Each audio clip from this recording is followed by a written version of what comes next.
Merci au groove Bantou. Mesdames, Messieurs, nous allons lancer cette journée par le mot de bienvenue de l'organisation. Je vais appeler instamment M. Asiga pour dire son mot de bienvenue officiel à toute cette assistance et surtout à nos intervenants.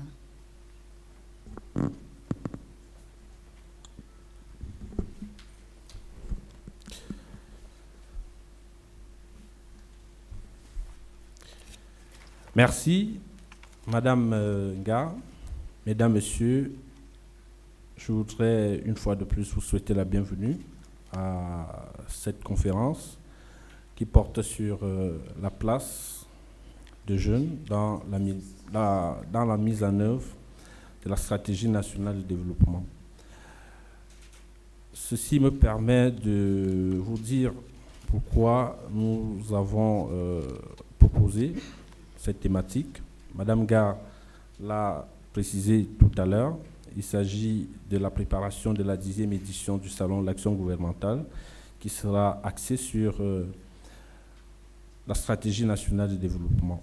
Donc, pour être plus précis, la thématique c'est du DSE à la stratégie nationale de développement, quelle perspective pour le Cameroun. Et dans la mouvance de la préparation de cette édition spéciale, nous avons pensé qu'il était important qu'on s'adresse à notre cible jeune. Et le moment idoine pour nous était cette onzaine de la jeunesse. Donc, d'où le thème, la place des jeunes dans la mise en œuvre de la stratégie nationale de développement, tout simplement parce que nous nous sommes rendus compte que les politiques publiques dans notre pays sont mises en place pour les jeunes, mais sans la participation des jeunes dans leur élaboration.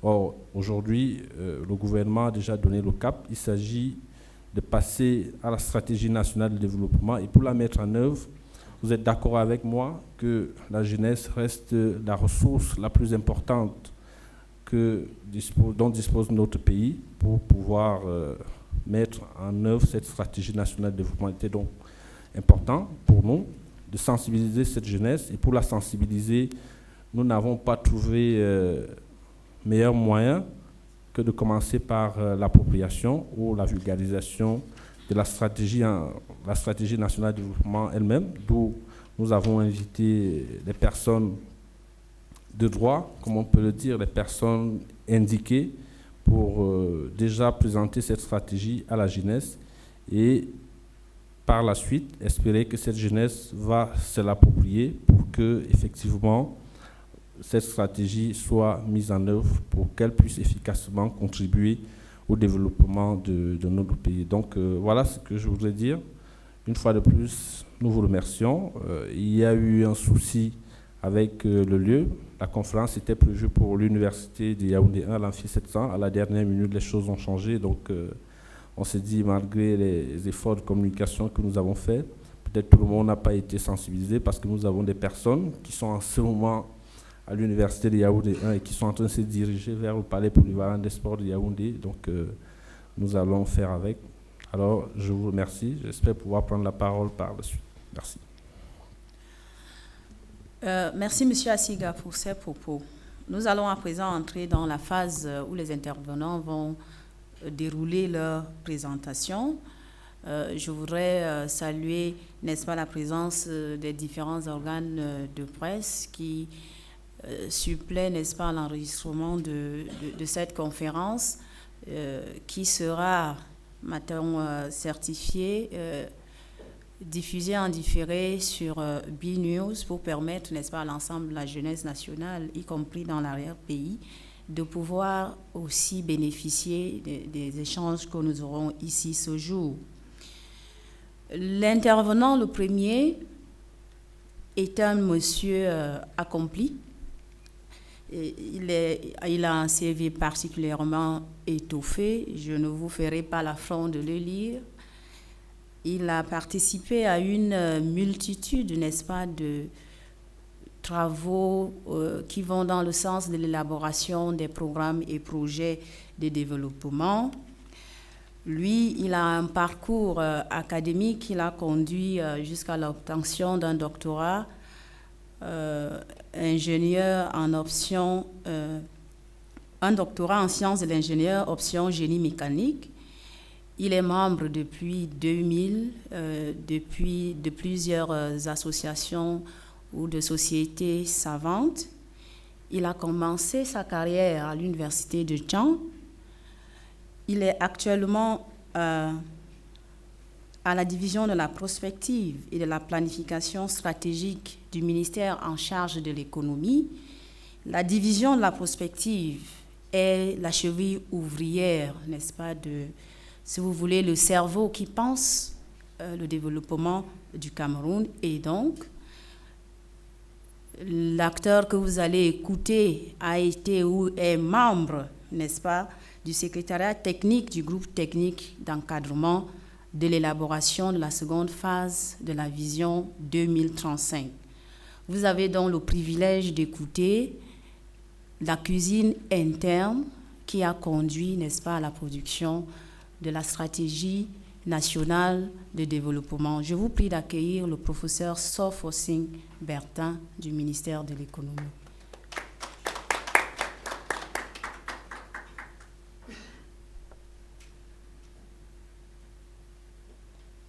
Professeur Fossing a eu une présentation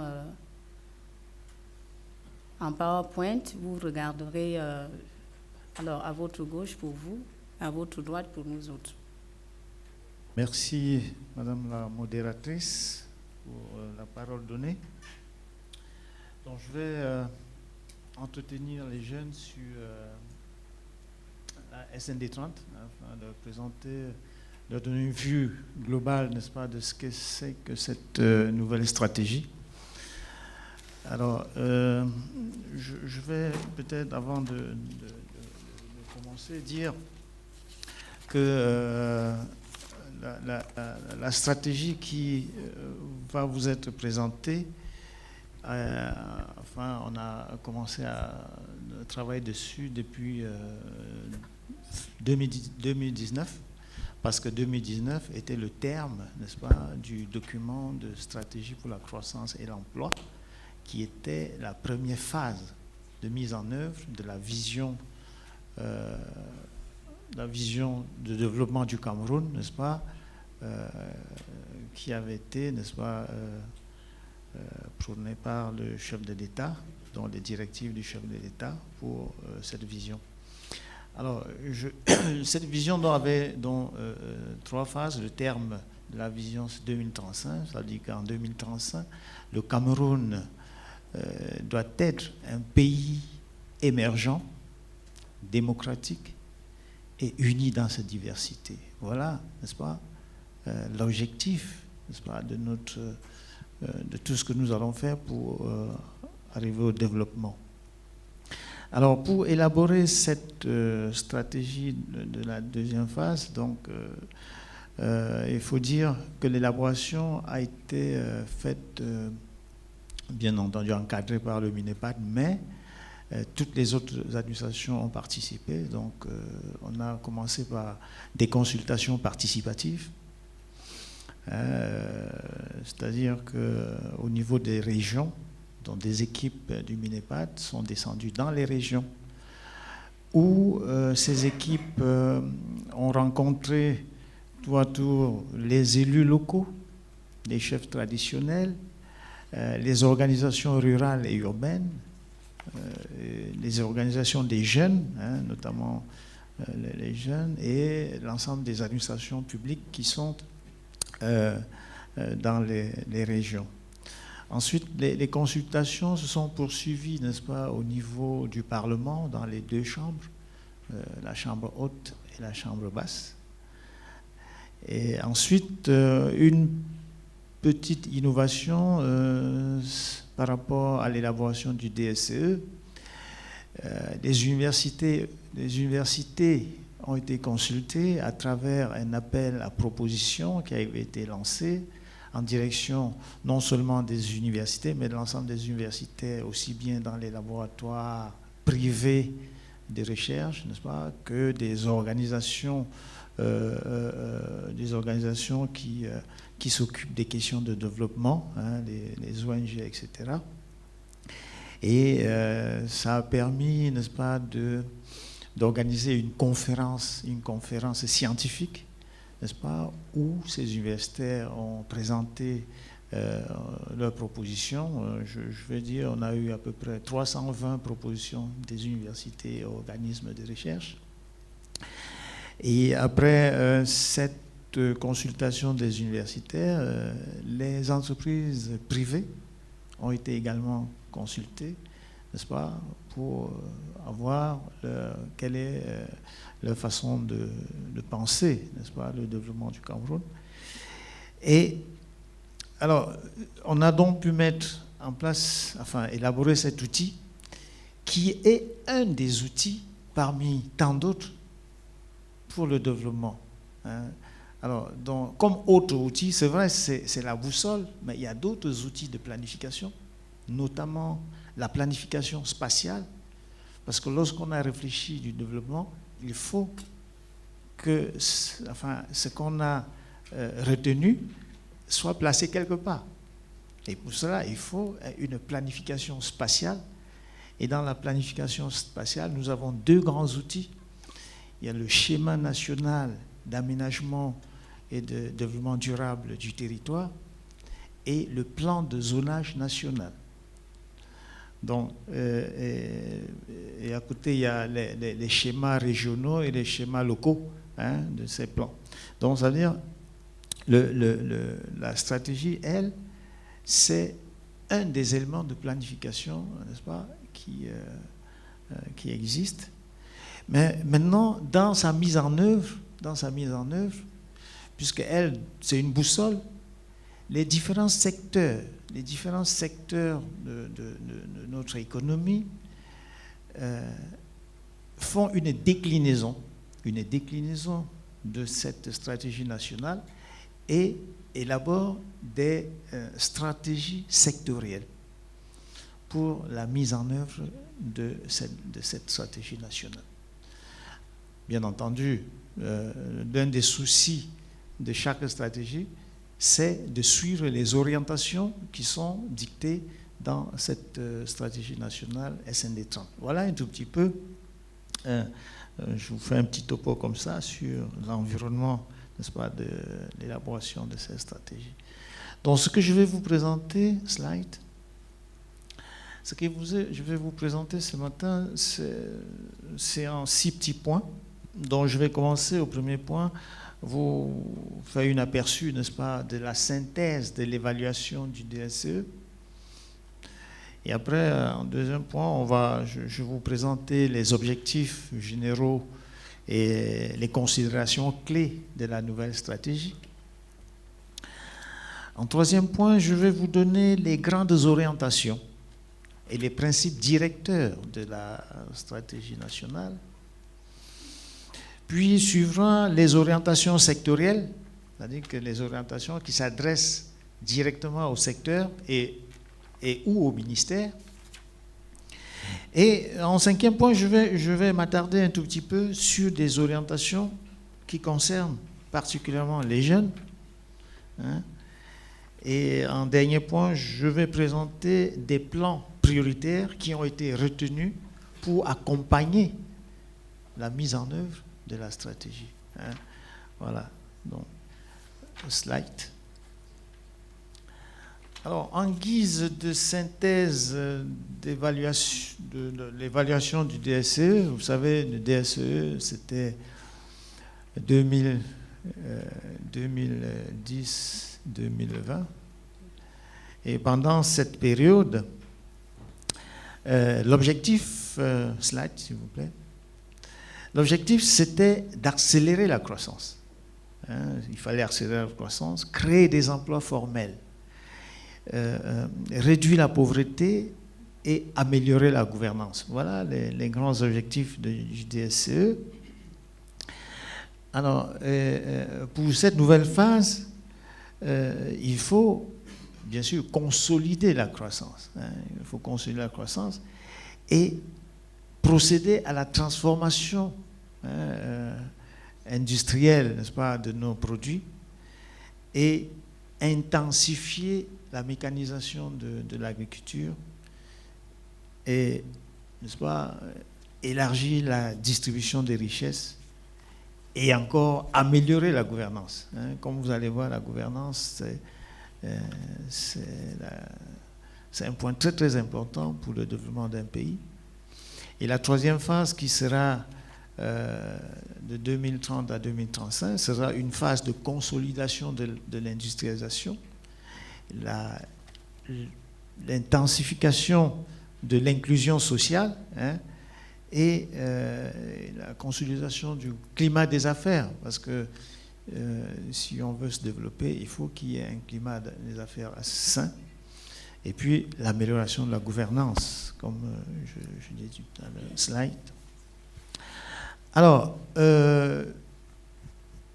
l'évaluation du DSCE, je veux vous rappeler, il existe une structure qui était chargée du suivi et de l'évaluation du DSCE, donc, qui, à l'échéance de ce document, a élaboré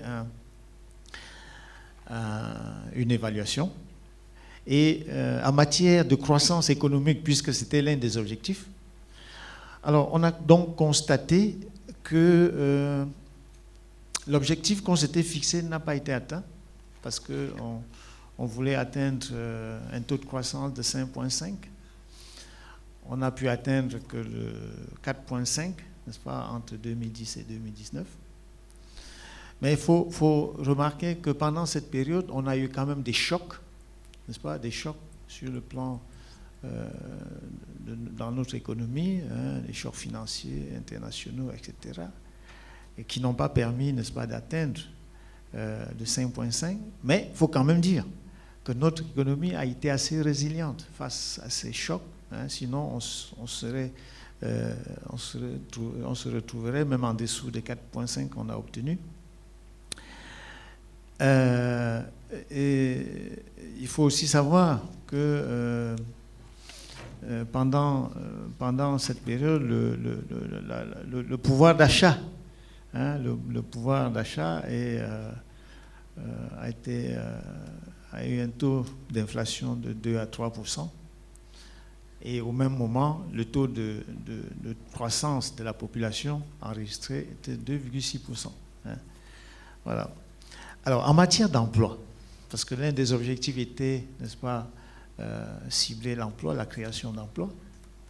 En matière d'emploi, on a constaté dans l'évaluation du DSE que le sous-emploi a persisté et est resté, n'est-ce pas, à un taux, n'est-ce pas, de 77%.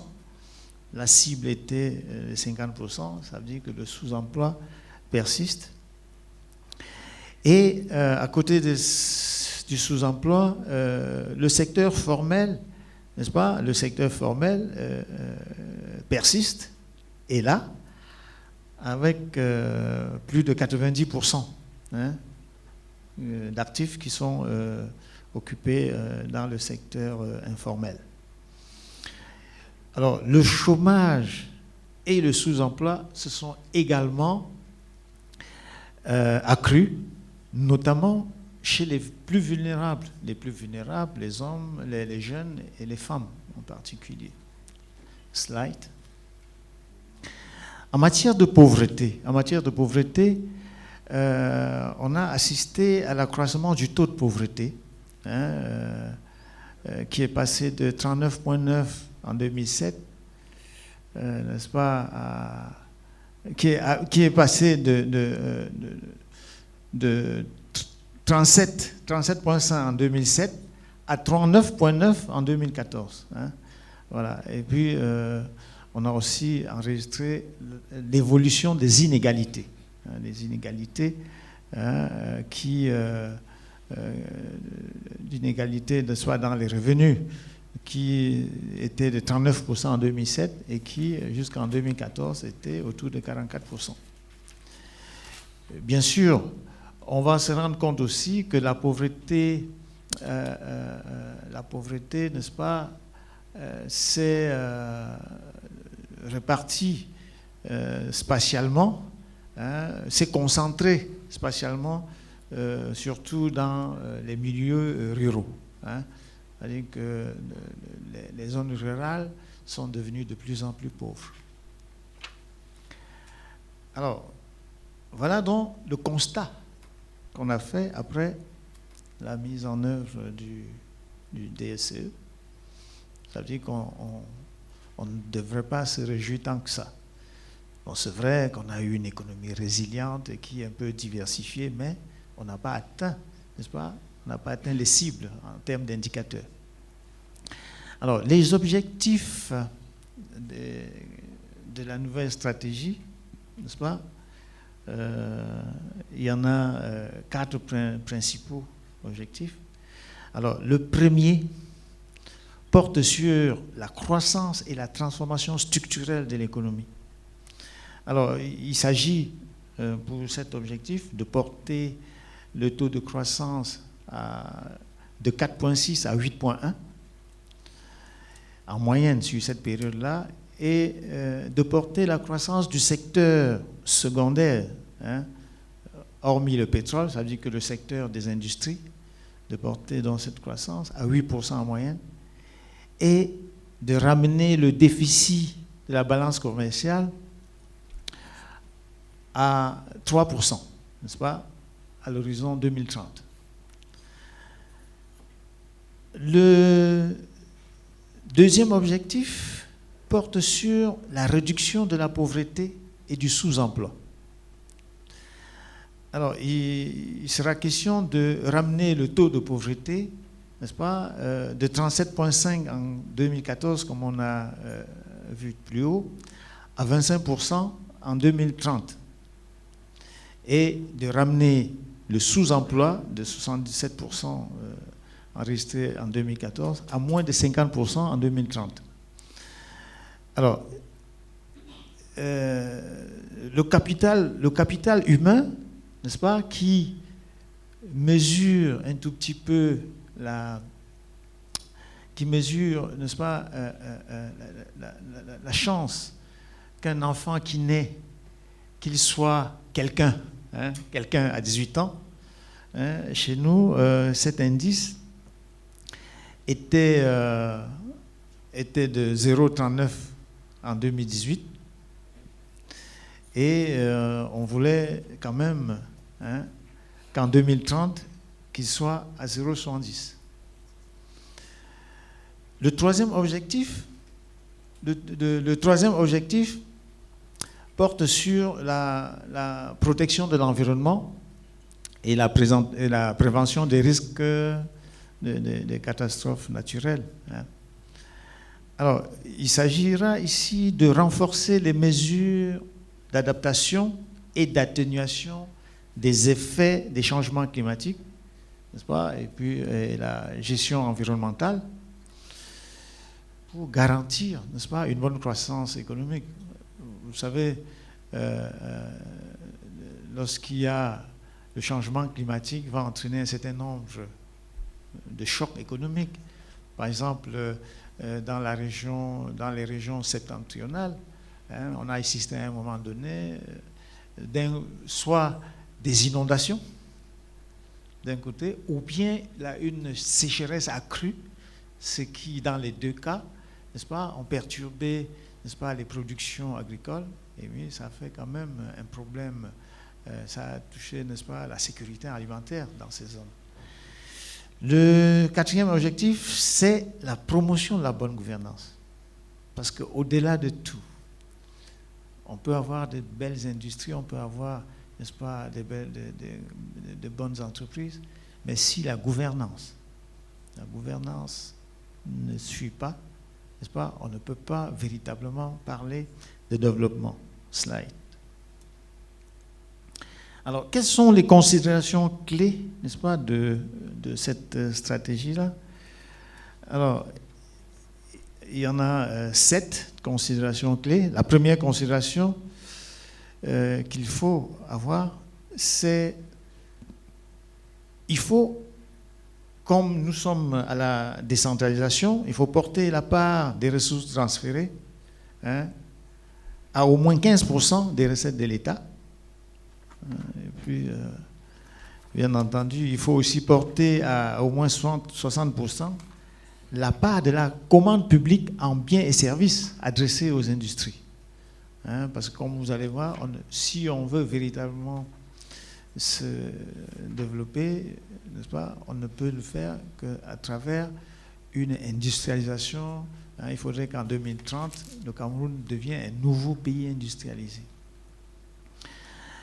La troisième considération clé, ici, il s'agit là de parachever tous les projets qui avaient été engagés, n'est-ce pas, pendant la première phase, n'est-ce pas, et de finaliser toutes les modalités de mise en service de toutes les infrastructures des grands projets de la première génération, hein, pendant le DSE.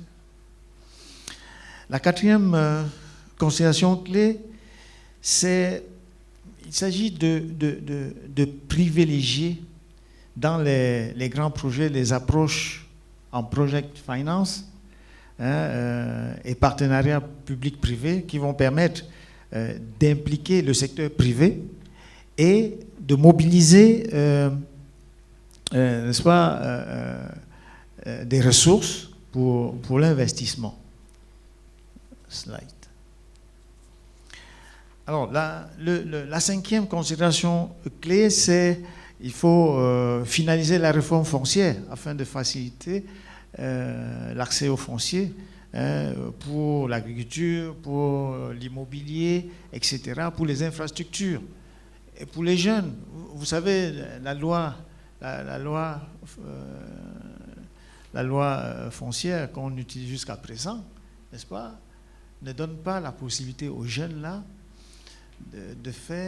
d'avoir des titres fonciers par immatriculation directe. Alors, hein, n'est-ce pas, il va falloir reformuler. Donc les jeunes ne peuvent qu'avoir des titres fonciers par, ça veut dire que par immatriculation indirecte, ça veut dire que par achat d'un terrain déjà titré, ce qui est quand même une difficulté pour les jeunes. Alors la cinquième considération clé, c'est de pouvoir promouvoir les champions nationaux, c'est-à-dire que l'État devrait soutenir des entreprises championnes qui peuvent véritablement porter un label de l'industrie camerounaise, n'est-ce pas, hein, comme ça se fait ailleurs. Hein, quand vous parlez de la Suisse, hein, c'est Nestlé, c'est la Suisse. Hein. Quand on parle je sais pas, de la France, c'est le TGV. Quand on dit le TGV, Aston, de la France. Donc, on va pouvoir au Cameroun développer des champions nationaux dont le label, hein, par exemple, le poivre de Djombe. Alors ça, c'est un label camerounais, n'est-ce pas, l'État devrait bien promouvoir. Et la septième considération clé, c'est bien sûr donner la priorité à la maintenance des infrastructures. Hein. Slide.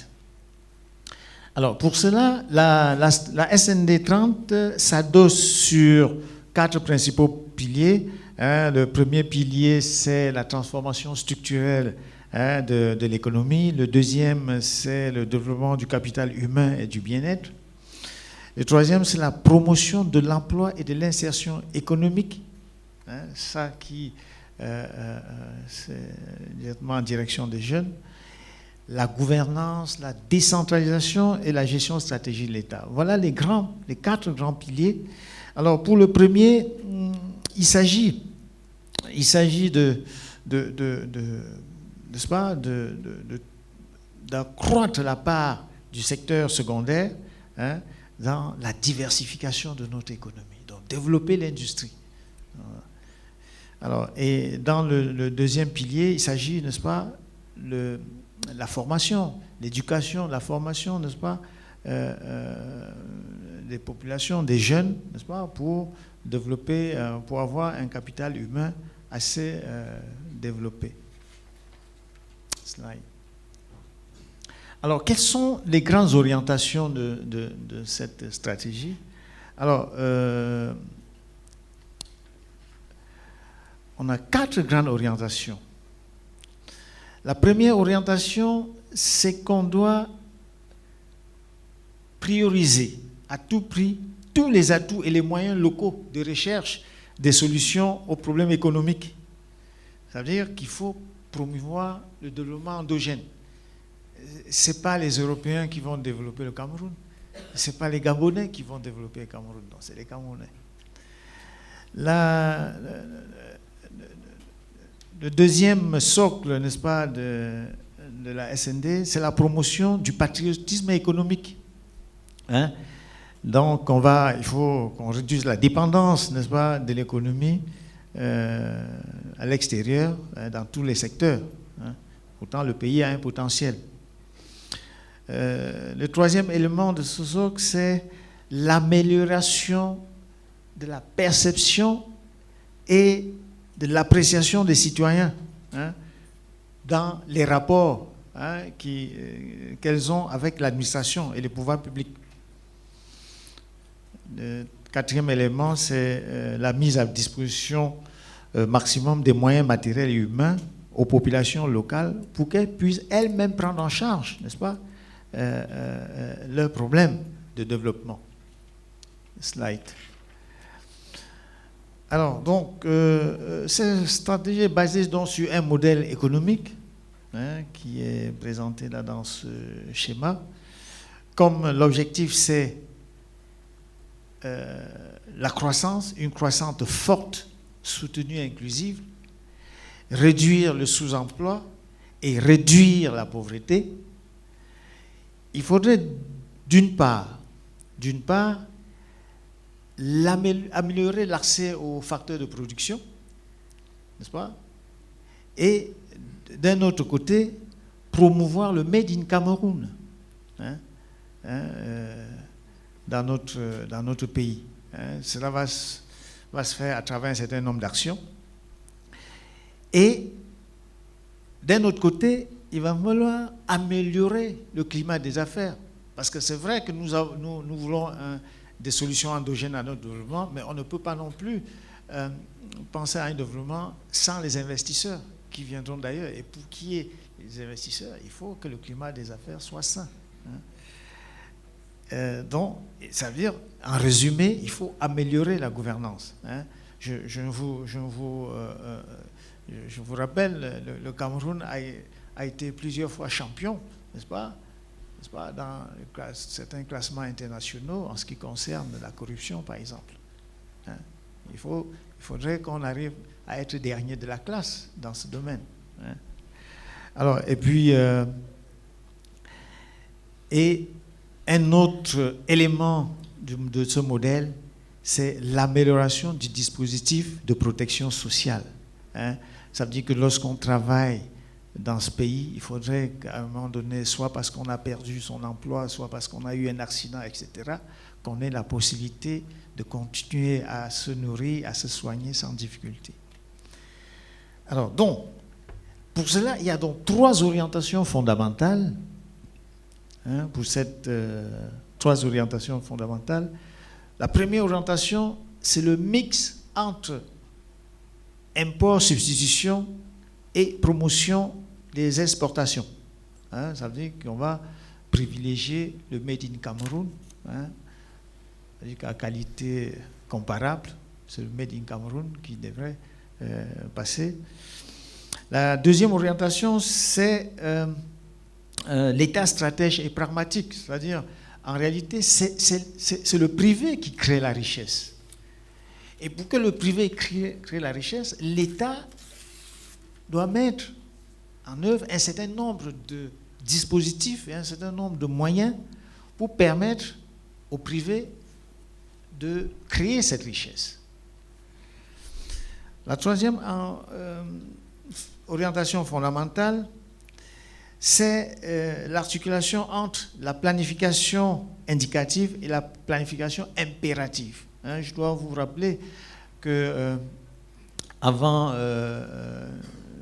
le DSCE, n'est-ce pas, depuis les années 60, n'est-ce pas, c'était une planification impérative avec les plans quinquennaux qui ont montré, n'est-ce pas, leur efficacité, n'est-ce pas, dans le développement. Mais après, vous savez, avec un certain nombre, n'est-ce pas, de chocs économiques, de crises, notamment, on a abandonné les plans quinquennaux et on est passé d'abord par les plans d'ajustement structurel et après, on a atteint le point d'achèvement PPTE. Alors, c'est lorsqu'on a eu de la relance qu'on est donc revenu à la planification et cette fois-ci une planification indicative en long terme qui est une planification sur 10 ans, la première phase qui est le DSE et cette deuxième phase qui est la SND 30. 10 minutes, professeur. Alors, donc, rapidement, alors, les principes directeurs de cette ND 30, il y a un certain nombre de principes. Il faut la stabilité macroéconomique, l'unicité de la stratégie. C'est-à-dire que toutes les administrations doivent s'activer à être cohérents dans leurs actions pour atteindre des objectifs, n'est-ce pas? Il faut également faire la planification du développement dans le cadre de la décentralisation. Je vais aller un peu assez rapidement. Slide. Alors, dans les autres principes, il faudrait qu'on intègre dans la planification les rattrapages des zones affectées par les crises sociales et sécuritaires, notamment les zones du nord-ouest, sud-ouest et l'extrême nord, pour ce qu'on a eu dans ces zones. Alors, donc, il y a 8 principes directeurs, n'est-ce pas, qui gouvernent ce plan. Alors, en termes d'orientation sectorielle, on va aller rapidement. En termes d'orientation sectorielle, en ce qui concerne le secteur de la production, alors le secteur de la production, il sera question de développer les industries et services, de développer la productivité, n'est-ce pas, agricole, de développer les infrastructures productives, n'est-ce pas, d'aller dans le sens d'une intégration régionale et la facilitation des échanges dans la région CEMAC, dynamiser le secteur privé, n'est-ce pas, transformer le système financier et protéger notre environnement. Alors, dans le secteur social qui concerne l'éducation, la santé et les services sociaux, donc il sera question de mettre un accent sur l'accroissement de l'offre de formation technique et professionnelle, puisqu'on veut s'orienter vers l'industrialisation, mais aussi en santé, de cibler les couches qui sont vulnérables, n'est-ce pas, et de continuer à mettre en place les mesures de prévention des maladies et de lutter contre la malnutrition notamment, et d'améliorer la prise en charge en cas des cas en cas de maladie. Une autre orientation, c'est faciliter l'accès, n'est-ce pas, aux structures sociales de base, notamment l'électricité, l'eau potable, etc. Et puis, bien sûr, la protection sociale, élargir l'assiette, n'est-ce pas, du système de sécurité sociale du Cameroun, n'est-ce pas, à toutes les franges de la population. Bien entendu, mettre devant la recherche et l'innovation, n'est-ce pas, qui va supporter cette industrialisation. Alors, dans le secteur de l'emploi et de l'insertion professionnelle, alors il s'agira de promouvoir l'emploi dans les projets d'investissement public. C'est-à-dire qu'il faut intensifier l'approche IMO. Et puis, dans l'emploi agricole, c'est-à-dire qu'il faut intensifier l'emploi agricole et promouvoir les formations techniques dans ce domaine-là. Alors, l'une des orientations, c'est développer davantage les petites et moyennes entreprises, n'est-ce pas, qui, dans notre pays, seront les véritables créateurs de richesses, pour améliorer, n'est-ce pas, la qualité de la demande de l'emploi. La quatrième orientation, c'est la création et la préservation de l'emploi décent. De l'emploi décent dans les grandes entreprises. Hein. Donc, il sera question d'inciter ces entreprises à l'embauche, ça veut dire que de mettre des incitations fiscales, etc., pour l'embauche. La cinquième orientation, c'est il va falloir véritablement une adéquation entre les formations et n'est-ce pas, le système d'emploi, hein, pour permettre une insertion professionnelle adéquate. Hein. Ça veut dire qu'il faut qu'on forme dans les secteurs qui sont porteurs, hein, de notre économie. Bien entendu, il faudra mettre en place une bourse de travail pour réguler le marché du travail, n'est-ce pas, à travers les organisations, les organismes de promotion de l'emploi, hein, qui doivent être capacités. Alors, dans le secteur de la gouvernance, il sera question, on va continuer à renforcer l'état de droit, la sécurité des personnes et des biens, hein, améliorer le service public, améliorer la gestion, hein, de la dette, hein, la gestion des établissements publics, hein, et l'amélioration du climat des affaires, etc. Et renforcer la coopération et le partenariat au développement. Bien entendu, d'un autre côté, il faudra continuer la promotion du bilinguisme, hein, du multiculturalisme et de la citoyenneté, hein, parce que c'est un élément qui est assez important. Alors, rapidement les orientations pour la jeunesse. Vous allez m'excuser, Madame la modératrice, en fait, je n'avais pas le timing, comme il y a beaucoup de choses à dire, donc je vais aller... C'est ce qui nous intéresse. Voilà, donc je vais aller rapidement. Alors, donc... J'ajoute 2 minutes. Alors. Ah oui, merci. Alors, donc, en ce qui concerne la jeunesse, en dehors des programmes et projets sectoriels qui existent déjà, n'est-ce pas, dans les ministères en charge de la jeunesse, hein, ces programmes vont continuer. Mais ce qui est le plus important, c'est notamment dans l'éducation, la formation et l'employabilité.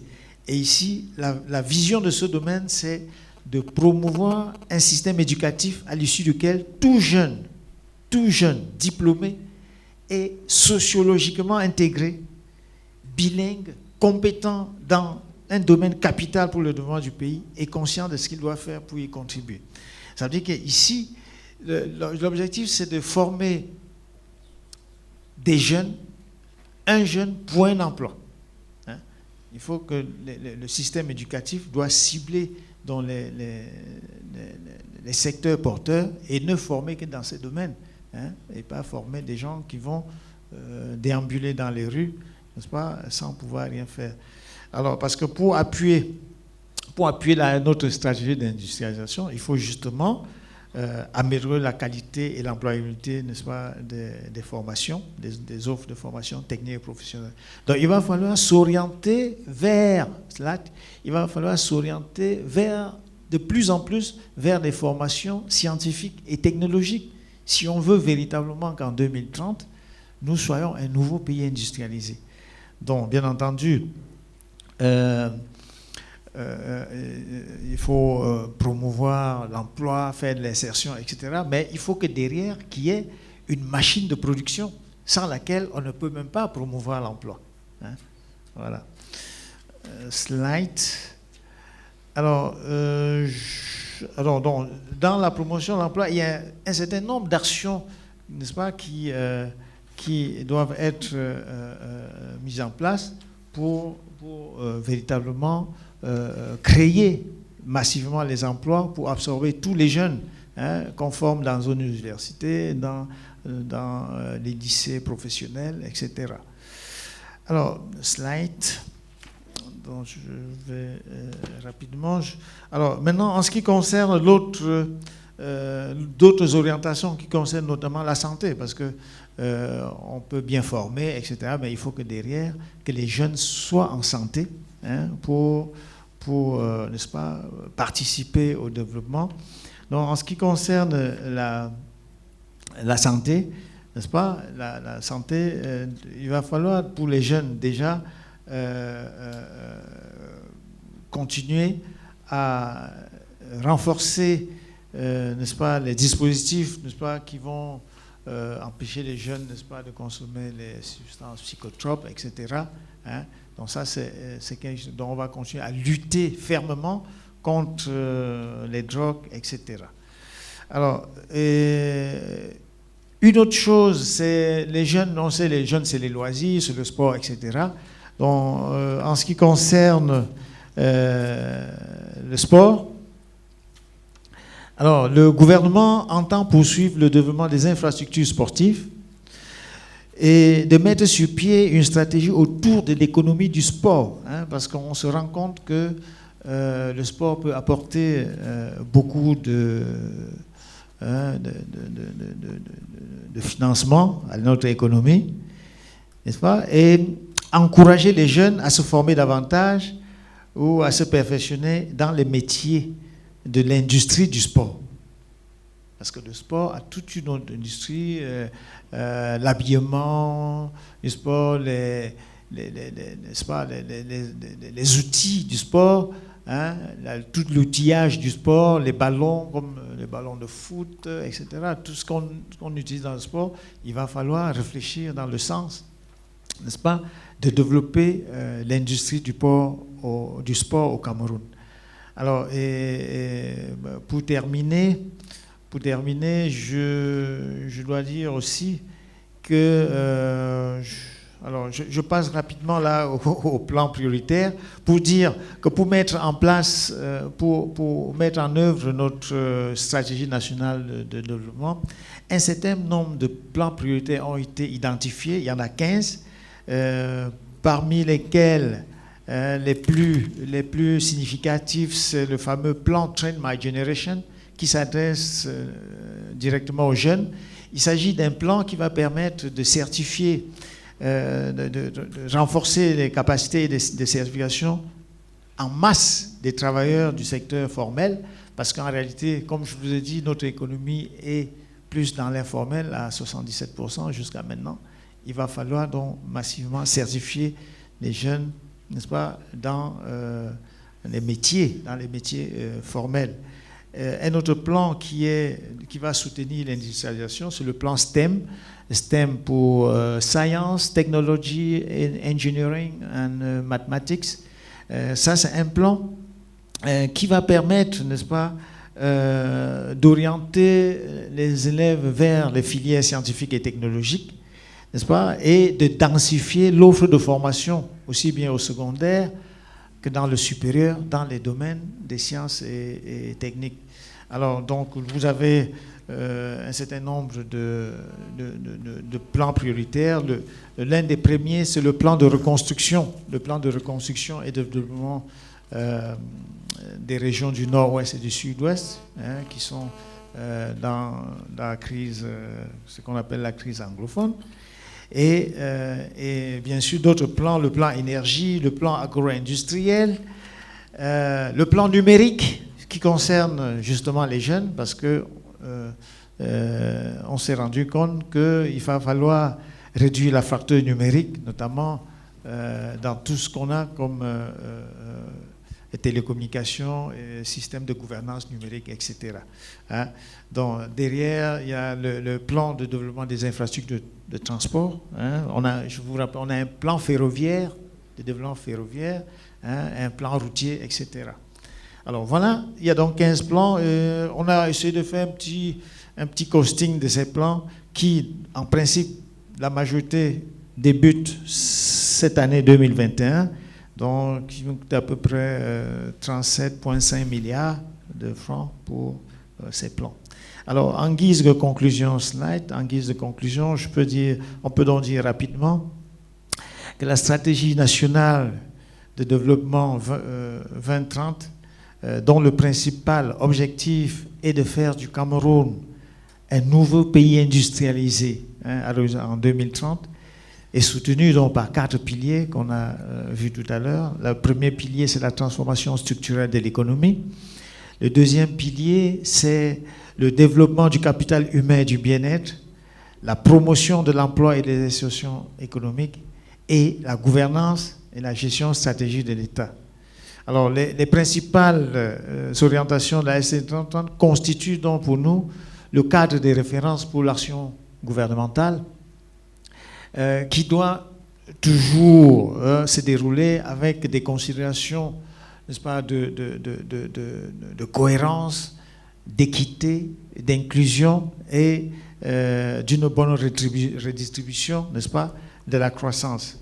Alors, donc, pour nous, booster le secteur industriel de notre pays implique de disposer d'une main-d'œuvre qui doit être abondante, de bonne qualité, et c'est en cela que la jeunesse, n'est-ce pas, doit être de plus en plus concernée et impliquée, n'est-ce pas, dans cette stratégie, parce que la jeunesse constitue, n'est-ce pas, la plus grande partie, n'est-ce pas, des populations de notre pays, pour que véritablement que notre pays en 2035 soit un pays émergent, un pays démocratique et un pays uni dans sa diversité. Je vous remercie pour votre aimable attention. Merci, professeur, pour cette présentation que nous attendions riche et qui a tenu, n'est-ce pas, la promesse. Nous retenons, s'il le faut, que je revienne sur 2-3 choses, que la stratégie nationale de développement 2020-2030 est la boussole, n'est-ce pas, de l'action gouvernementale pour les 10 prochaines années. Et cette boussole de l'action gouvernementale a pris tous les secteurs en compte, mais aussi toutes les parties prenantes, et principalement la jeunesse. Le professeur s'est appesanti sur les programmes qui concernent les jeunes.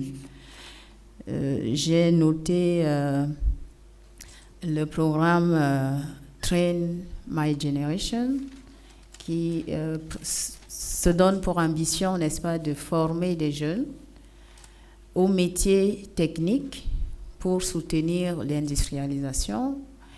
Et il y a également le plan STEM qui, lui, va orienter la jeunesse vers les filières scientifiques pour densifier, n'est-ce pas, l'offre de formation dans les établissements techniques jadis délaissés. Vous savez tous que par le passé, aller au lycée technique était synonyme de n'être pas tout à fait intelligent. Nous, la SND fait une réorientation en cette matière. Pour la jeunesse, il va falloir reconsidérer, n'est-ce pas, nos façons de voir. Cette jeunesse qui est donc ici rassemblée aujourd'hui est appelée à rentrer dans ce projet qui est cher, n'est-ce pas, au gouvernement et au chef de l'État, qui promet, n'est-ce pas, de faire du Cameroun un pays émergent, démocratique et uni dans sa diversité à l'horizon 2035. Je vous prie à nouveau d'ovationner le professeur pour cette présentation. Je voudrais dire, professeur, que vous allez être à la disposition de cette jeunesse qui pourrait avoir besoin d'autres questions, d'autres informations pour mieux s'approprier cette stratégie. Nous allons poursuivre cette présentation, cette conférence avec une présentation. On a été sur le plan pratique, opérationnel, n'est-ce pas, de ceux qui ont élaboré la stratégie. Maintenant, rentrons dans l'analyse avec une expertise avérée, n'est-ce pas, en matière de politique publique, pour voir comment est-ce que l'on transforme, comment est-ce que les jeunes participent effectivement, n'est-ce pas, au niveau conceptuel dans cette stratégie qui les concerne prioritairement. Le prochain intervenant est un diplômé de l'Université Droit et Santé de Lille. Il est un auteur, un amoureux des politiques publiques. Il a écrit jusque-là tout au moins l'essentiel de ce que je sais de sa production scientifique est consacré aux politiques publiques, notamment les politiques publiques de sport. J'ai entendu le professeur évoquer, n'est-ce pas, une approche d'économisation ou de monétisation du sport aujourd'hui. Le prochain intervenant est indiqué pour parler de ces questions-là. Il est le coordonnateur, n'est-ce pas, de Master Communication et Action publique internationale à l'Institut des relations internationales du Cameroun, où il officie comme chargé de cours. Je vous prie d'ovationner le docteur Elono Armand.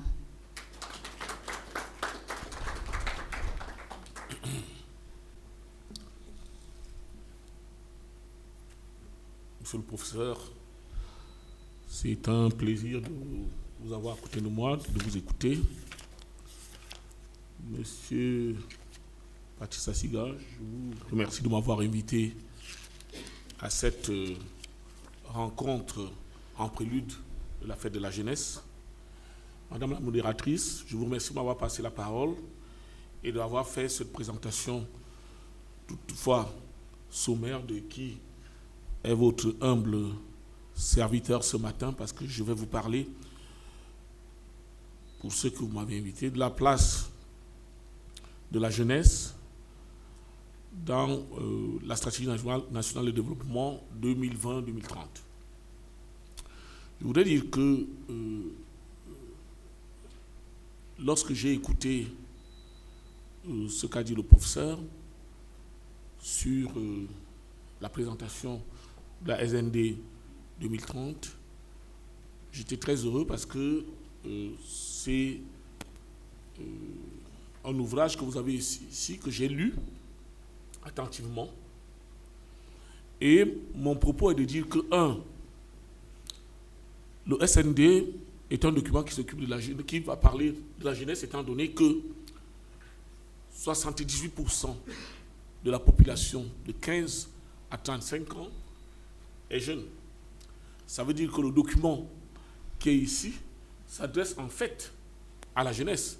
Elle ne s'adresse plus aux gens comme nous, monsieur le professeur. Vous voyez, elle ne s'adresse plus aux gens comme nous. Donc, par conséquent, je souhaite que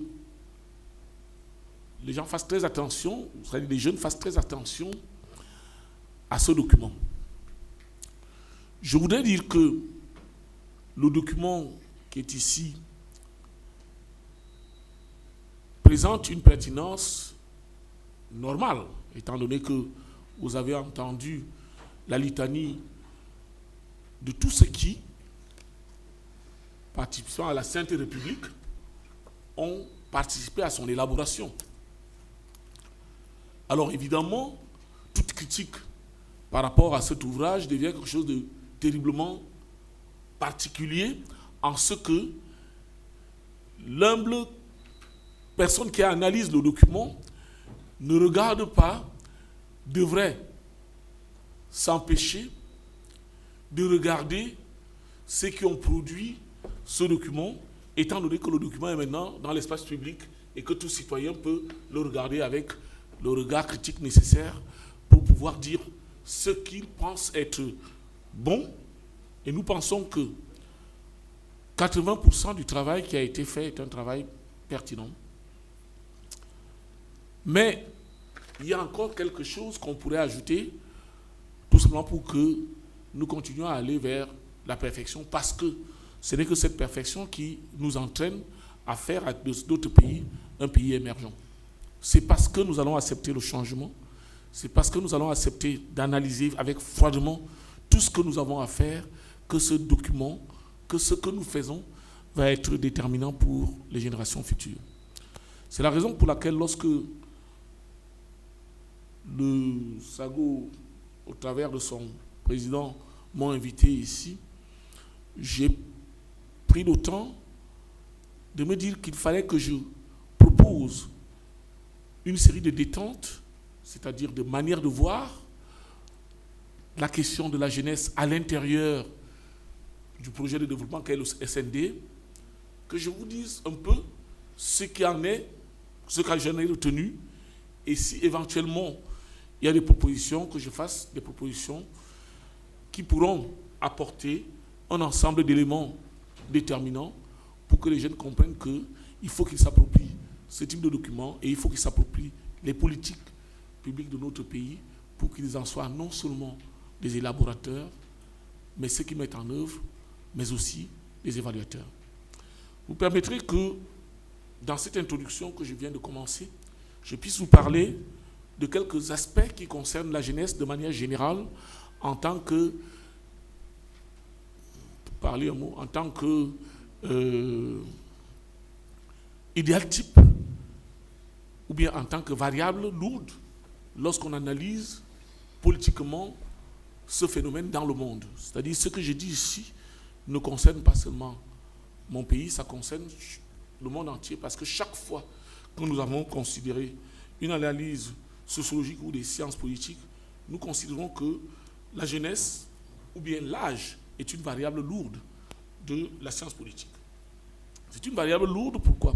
Ça veut dire que quand nous regardons la participation politique de la jeunesse, nous sommes entraînés vers le fait que toutes les structures de la population, toutes les structures de l'État ont envie de proposer à la jeunesse, qui est la majeure partie de sa population, une façon de voir le monde. C'est la raison pour laquelle la jeunesse est quelque chose que tous les hommes politiques observent avec attention. Et nous allons le montrer, étant donné que cette partie de la population a des caractéristiques particulières, et notamment dans notre pays. Je vous donne quelques caractéristiques. La première caractéristique, c'est que c'est les plus nombreux dans la population, ils sont les plus nombreux, ils sont les plus vulnérables, ils sont ceux qui ont le moins accès à la terre, sinon ils n'en ont même pas, étant donné que vous vous souvenez de ce qu'a dit tout à l'heure le professeur, ce sont des gens qui ne peuvent pas acquérir la terre directement, il faudrait que cela passe indirectement. Ils sont ceux qui subissent le plus le chômage, c'est-à-dire l'accès au travail, est quelque chose de très complexe. Ils sont ceux qui subissent un accès au logement très compliqué. Ils n'ont pas de logement. Ils sont ceux qui subissent une attente véritable vers une formation. Ils sont ceux qui sont souvent les plus vulnérables en termes de maladies endémiques ou épidémiques, sauf un peu dans le cas de cette épidémie que nous avons, qui est d'ailleurs aussi une conjoncturelle, c'est-à-dire le Covid-19, on va appeler la Covid-19 si vous voulez, comme vous voulez.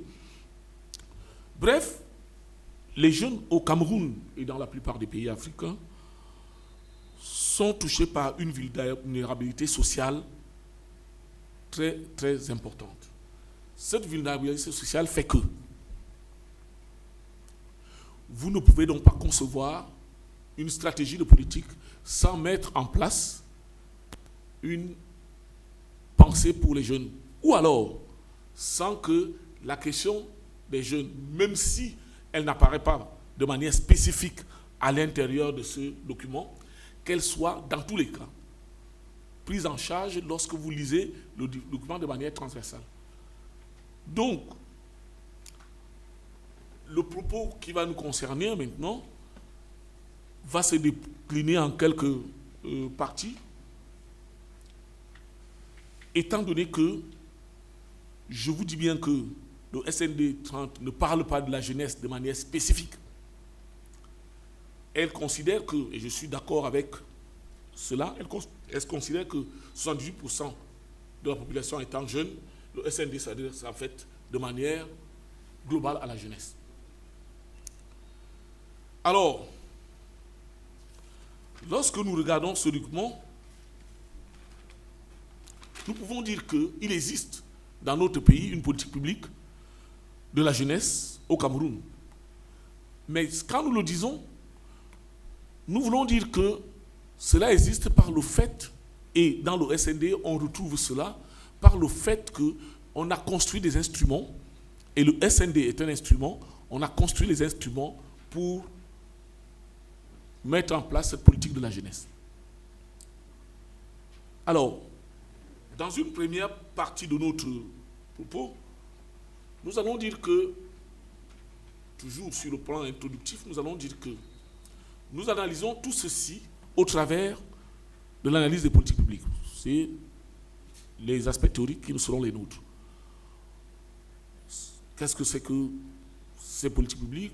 Il faut dire que les politiques publiques sont construites sociales, d'abord parce qu'ils ont pour ambition de comprendre ce que fait l'État au quotidien, c'est-à-dire comment l'État agit au jour le jour.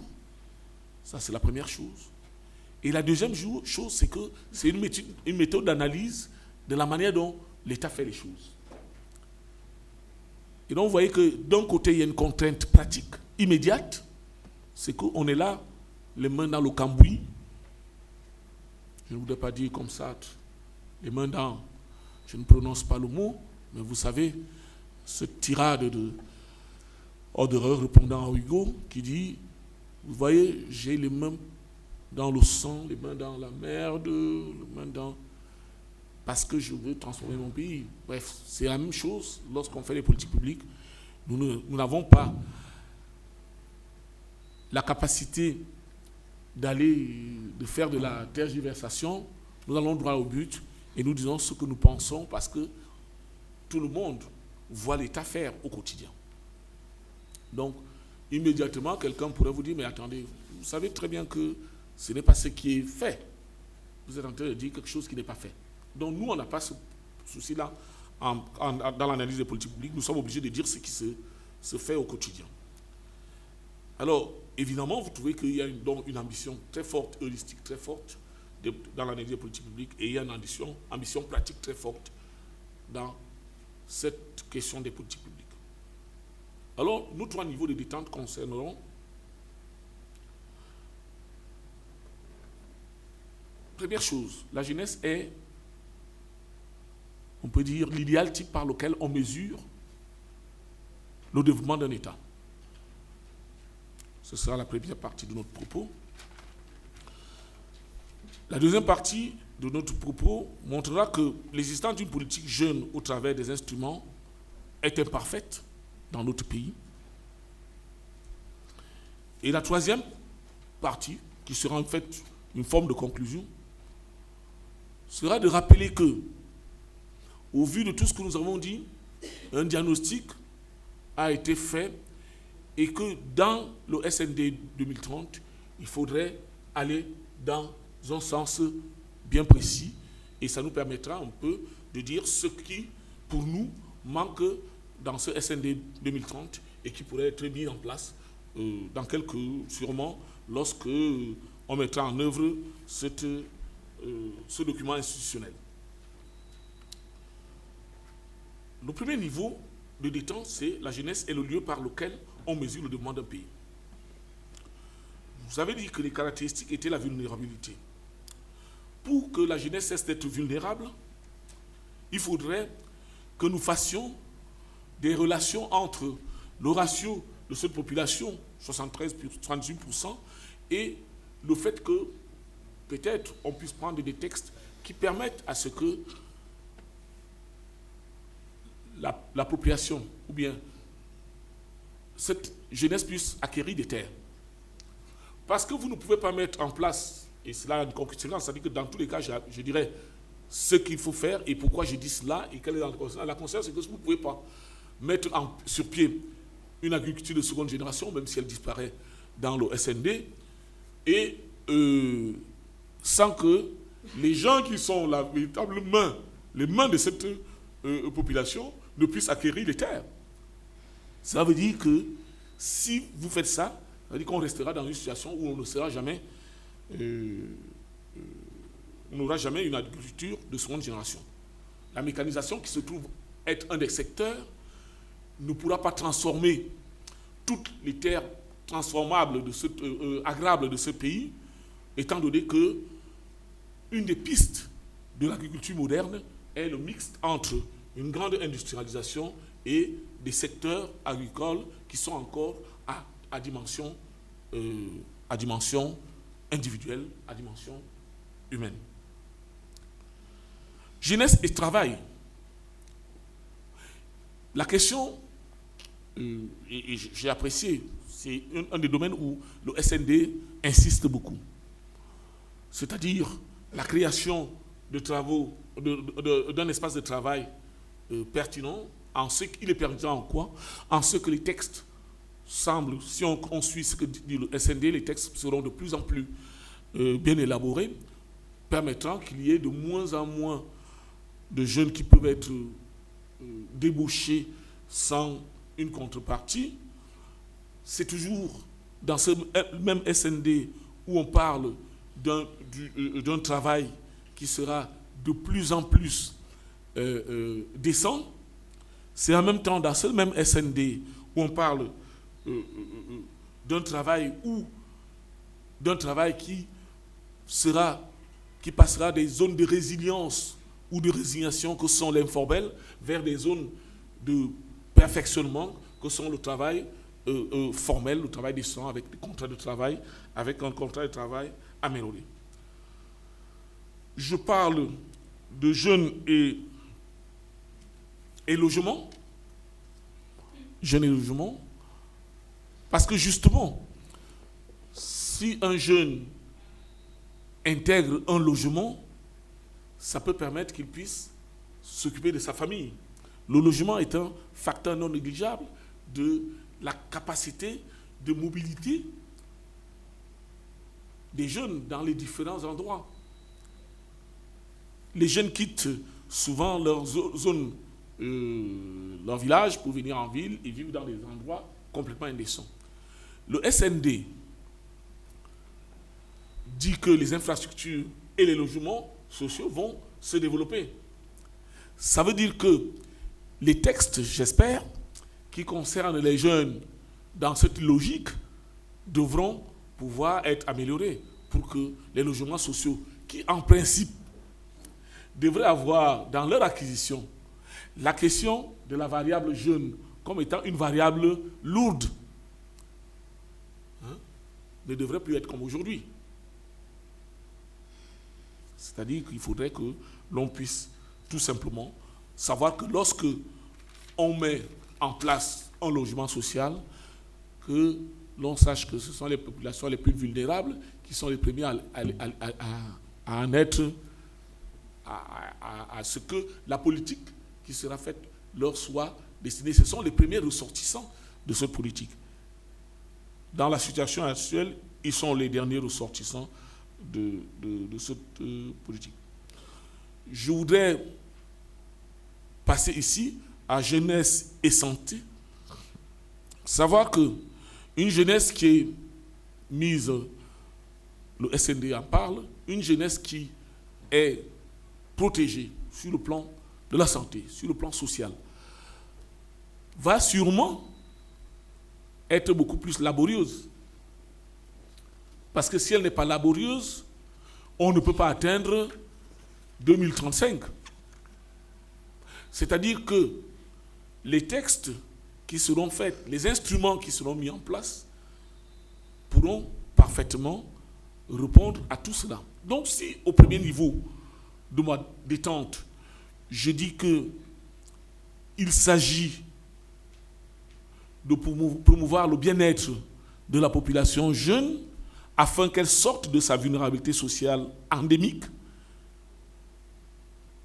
certains aspects, sinon 80% de ces aspects, ont été développés dans le SND au travers des grands piliers que nous avons vus.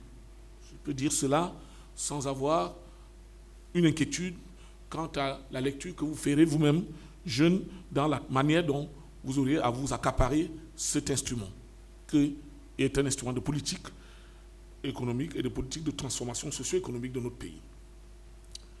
Le deuxième niveau, c'est l'existence aujourd'hui d'une politique jeune au travers d'instruments imparfaits. Je voudrais dire ça parce que je pense qu'il existe beaucoup trop Et cette imperfection, je vais y arriver, se traduit au travers de deux grandes tendances. Des tendances qui sont des tendances naturelles, au travers de tendances naturelles, et des tendances infrastructurelles. Naturelles, c'est-à-dire que les politiques publiques qui concernent les jeunes, naturellement les jeunes, sont tellement dispersées qu'il faut être méticuleux pour pouvoir les distinguer dans un environnement comme le nôtre. Si je vous cite quelques exemples, Planut, Piazzi, Pager-U, là on vient de citer deux, encore deux autres, sans compter ceux qui sont à l'intérieur d'administrations spécifiques. Dans le ministère de l'Agriculture, il y a un programme pour les jeunes. Au ministère de la formation professionnelle, il y a un programme pour les jeunes. Je ne voudrais pas citer le président de la République qui, au travers de certains de ses discours, inscrit à temps et à contre-temps à l'intérieur de l'agenda gouvernemental. Je peux vous donner l'exemple des 25 000, sans oublier que c'est ajouté à cela les 33 000, les 6 000 et puis dernièrement les 3 derniers 000. Ça veut dire quoi? Ça veut dire que tous les acteurs institutionnels de notre pays, c'est-à-dire le gouvernement d'un côté et la présidence de l'autre côté, interviennent à côté de programmes spécifiques. Il y a même des programmes qui sont du domaine de l'action publique internationale, notamment tous les programmes qui viennent de l'UNICEF, bref, de l'ONU ou du système des Nations Unies. Ça veut dire qu'il y a trop de monde, peut-être pas trop, je ne vais pas dire ça comme ça. Il y a du monde qui veut s'occuper des jeunes. Mais lorsqu'on essaie de faire une évaluation sommaire comme ça, une évaluation sommaire, vous vous rendez compte que, étrangement, si on regarde du point de vue de l'économie, il y a beaucoup d'argent. Parce que vous savez, l'évaluation, vous allez suivre, il y a des points de vue, et ce sera un des critères de l'évaluation des politiques publiques. Du point de vue de l'évaluation, si on fait une sorte de présentation sommaire, une évaluation sommaire, un peu au pifomètre, vous allez voir qu'on a, du point de vue de l'économie, on a beaucoup d'argent qui est mis, mais lorsqu'on regarde si cet argent arrive fondamentalement à la jeunesse, on a quelques problèmes. Lorsque nous regardons du point de vue de l'efficacité, ces politiques, ces programmes sont là, mais nous avons les chiffres qui nous parlent là, on a dit 73%, non 70% du non-emploi, professeur. Oui. C'est ça, 60, 70%, 77% de sous-emploi.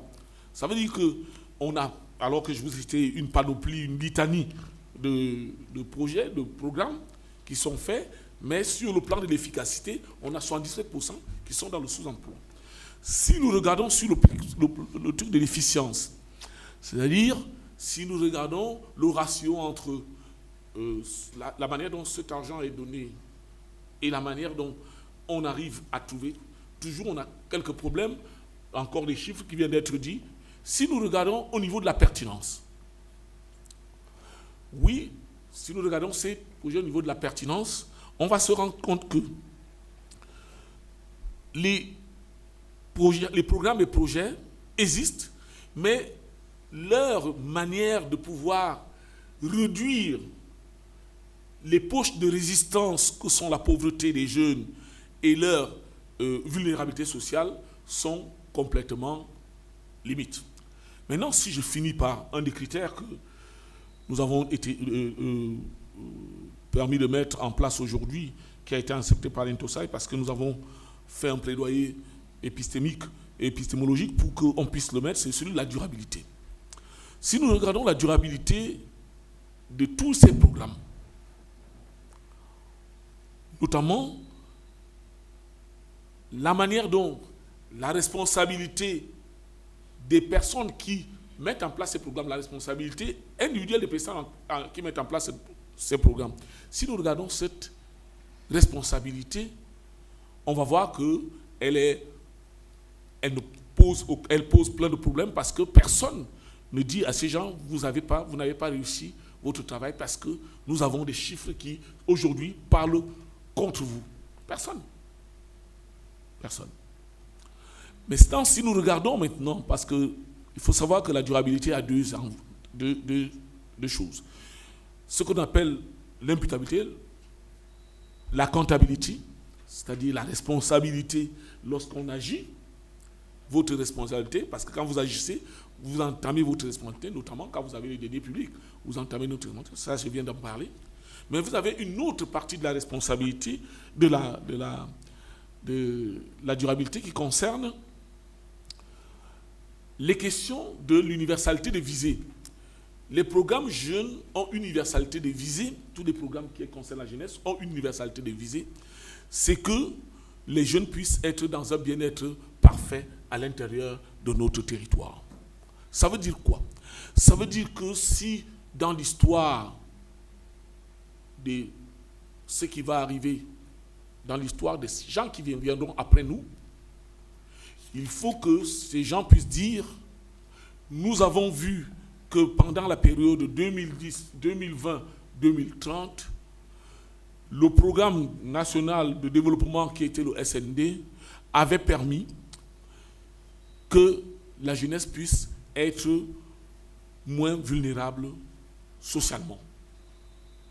Cette universalité des visées fera que tout le monde, je dis bien tout le monde, qui viendrait au Cameroun pourrait constater cela. Et cette universalité des visées est le deuxième pilier de l'évaluation au travers de la durabilité. Et vous pouvez mettre ce critère de la durabilité sur la plupart des politiques que vous voulez dire, le mettre. Je voudrais dans ce deuxième niveau, deuxième niveau de détente, vous rappeler tout simplement que le SND propose des programmes, plusieurs autres programmes qui sont en corrélation avec les variables lourdes de ce SND qui sont l'industrialisation et la transformation de nos ressources de manière générale. Mais vous verrez, lorsque vous lirez, et cela me permet d'aller dans le troisième niveau de notre détente, vous verrez que si le SND reste tel qu'il est fait, il ne pourra pas apporter les réponses à toutes ces questions sur la vulnérabilité sociale endémique. Aussi, permettez-moi une troisième détente et que je puisse finir, aussi, nous proposons que les politiques publiques de la jeunesse, qui sont la réponse à ce SND, c'est-à-dire qui sont leur plan opérationnel, puissent s'articuler autour, de la réduction de tous ces instruments, de ces programmes, pour faire des programmes plus inclusifs, plus intégrateurs, que les politiques publiques concernant la jeunesse puissent être moins top-down que bottom-up. Je dis ceci, je veux dire par quoi? Je veux dire ceci exactement. Ça veut dire que nous sommes tout à fait d'accord que c'est bien que le gouvernement montre qu'il s'intéresse à la jeunesse. Mais il sera encore mieux que le gouvernement fasse à ce que la jeunesse s'intéresse aux politiques qui les concernent. En fait, je suis en train de dire que les éléments de participation des politiques de la jeunesse sont dévoyés. Et c'est dévoyé parce que je peux vous citer quelques exemples. On voudrait faire des concours de champs agricoles, par exemple manioc, dans les villages. Les jeunes agriculteurs qui sont là, qui font le manioc, participent au concours. Mais lorsque on donne des prix, on va chercher des gens à l'intérieur des lycées. Mais ils sont jeunes. Mais ce n'est pas eux qui... Je peux vous citer des exemples comme ça à l'appel dans tous les secteurs, dans toutes les parties de mon pays. Donc, revenir sur des éléments participatifs peu dévoyés qui pourraient permettre que les jeunes, à leur secteur spécifique, puissent participer de manière précise à l'élaboration des politiques concernant la jeunesse, à la mise en œuvre des politiques concernant la jeunesse et à l'évaluation des politiques concernant la jeunesse. En ce qui concerne toujours ces politiques de jeunesse, permettez-moi de dire quelque chose qui m'a toujours intéressé, mais ce n'est pas seulement la jeunesse du Cameroun qui est comme ça. C'est la plupart des jeunesses du monde. C'est l'absence de politisation de la jeunesse camerounaise et la jeunesse du monde. Si je fais un petit sondage ici et que je demande aux gens qui sont là de lever la main pour savoir le nombre de personnes qui ont des cartes d'électeurs, je ne suis pas sûr que nous atteindrons 10. Vous voulez faire l'expérience? Hein? Alors, comment voulez-vous que vous êtes 73% de la population et 35% de la population décide de votre sort sans que vous ayez le moyen de les évaluer? C'est la fin de ma première détente. Je conclue mon propos pour dire de manière générale ce que je pense concernant le SND. Le SND est un document que nous avons maintenant, c'est-à-dire que c'est avec lui que nous allons travailler. À l'époque, j'avais été très critique envers ce document, mais je me dis qu'il est là, il a été fait, et que nous devons pouvoir seulement apporter quelques éléments d'amélioration.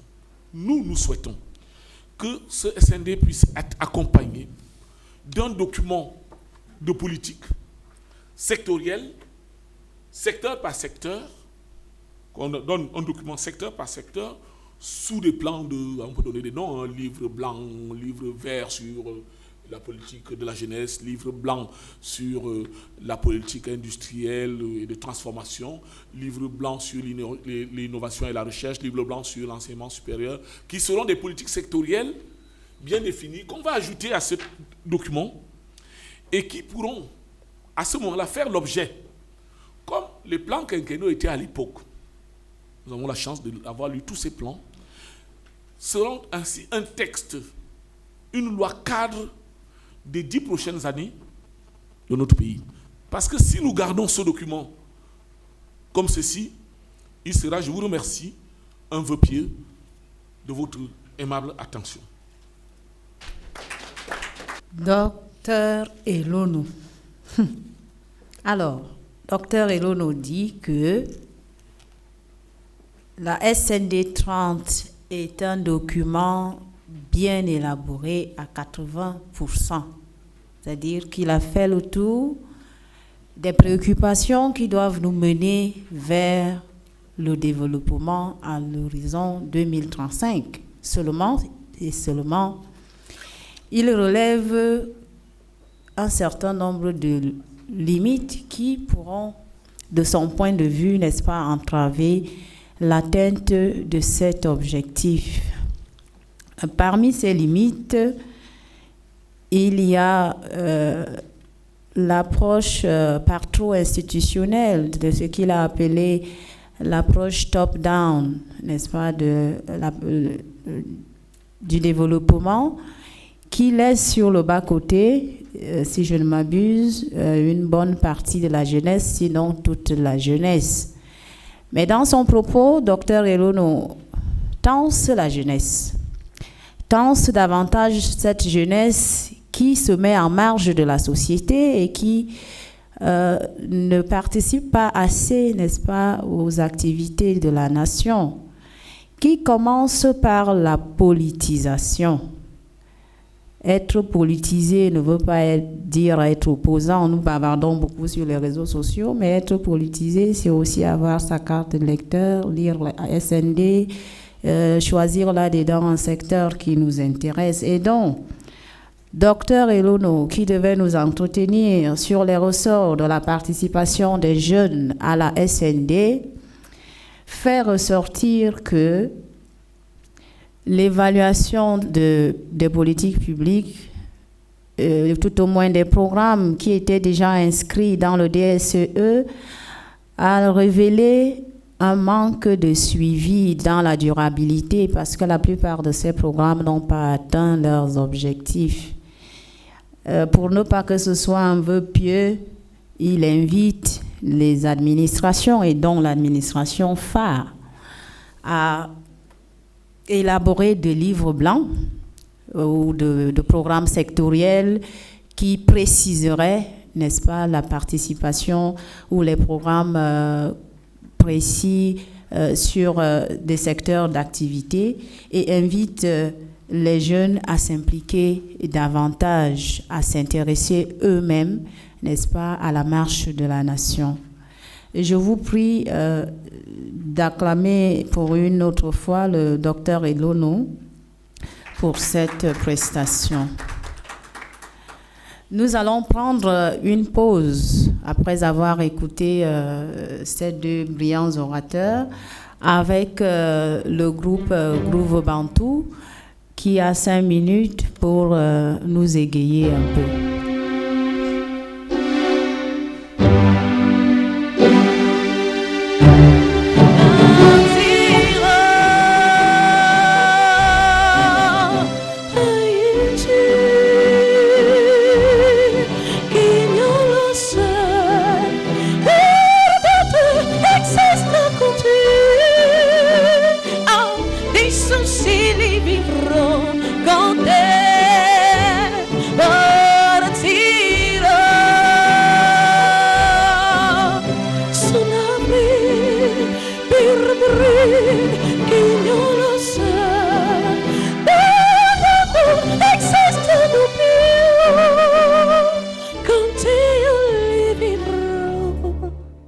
Quando si lontana sogna l'orizzonte marcano le parole e lo silenzio sei che con me, tu mi alluna, tu sei qui con me, mio sole tu sei qui con me, con me, con me, con me, con te.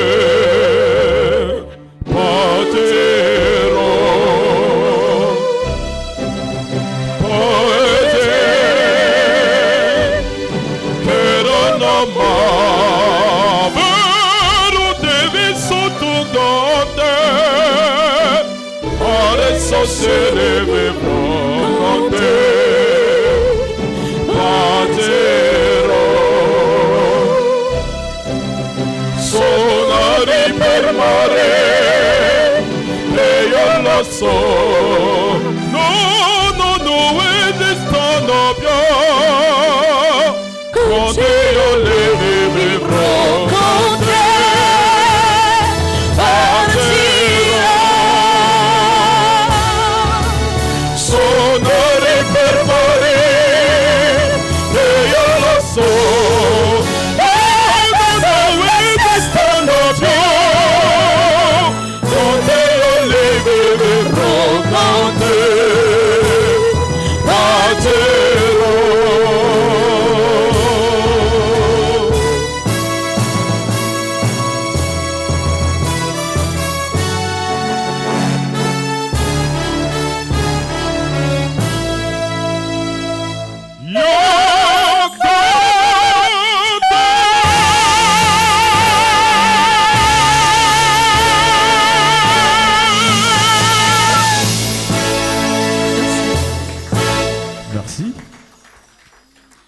Merci au groupe Groove Bantu pour cette prestation. Nous allons poursuivre notre conférence avec une troisième intervention.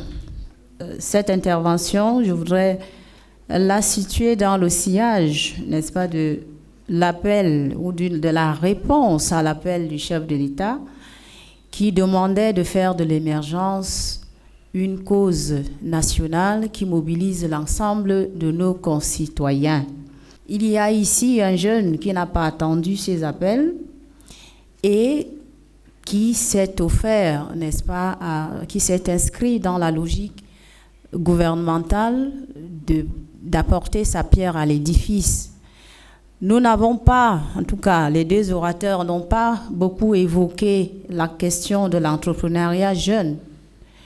Il se trouve que ce jeune, il est entrepreneur.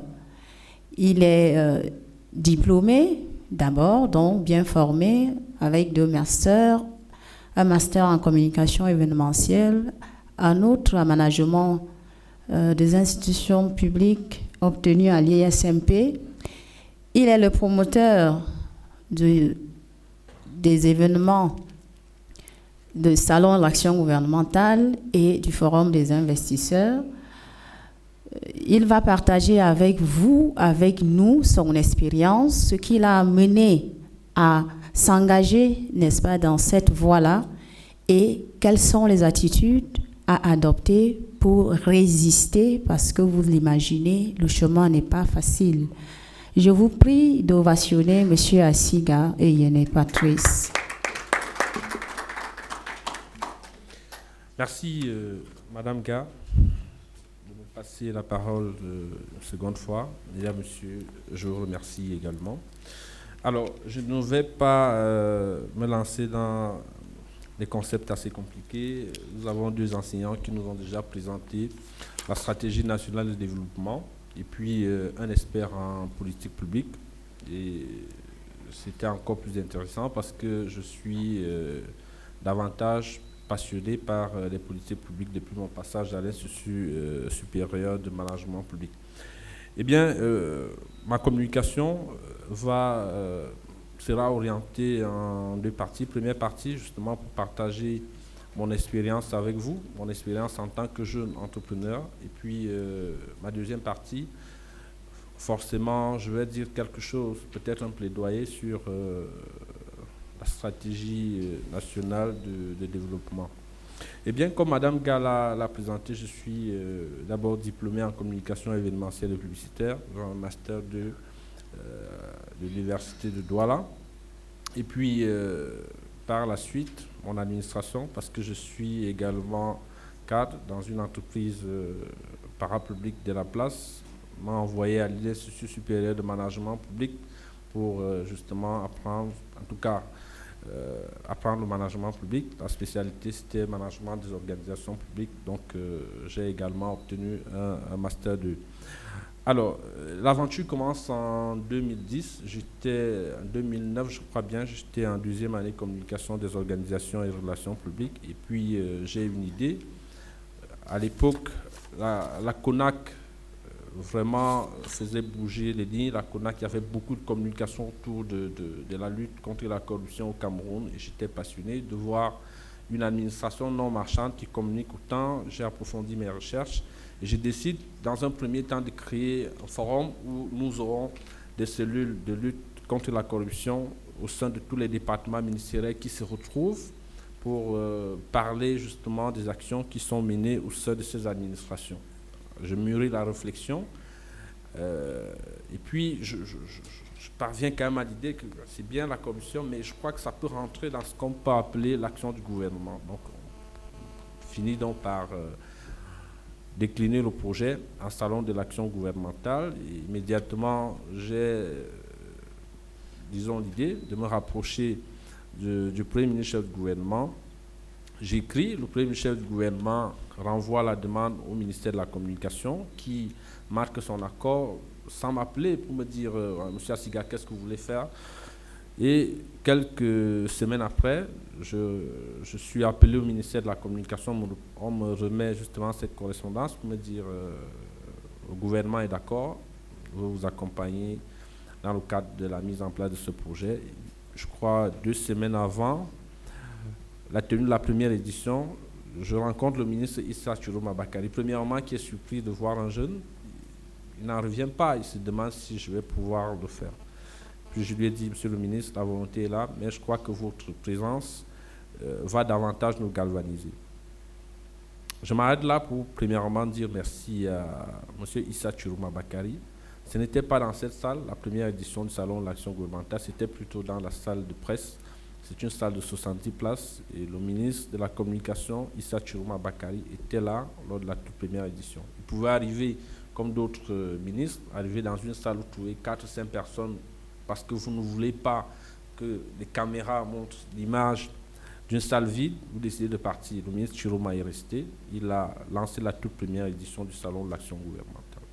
Ce n'était pas la grande affluence parce que, du point de vue du nombre de participants, il y avait à peine 5 participants, 2 départements ministériels, le ministère de la Communication et le ministère de l'Environnement et du Développement durable.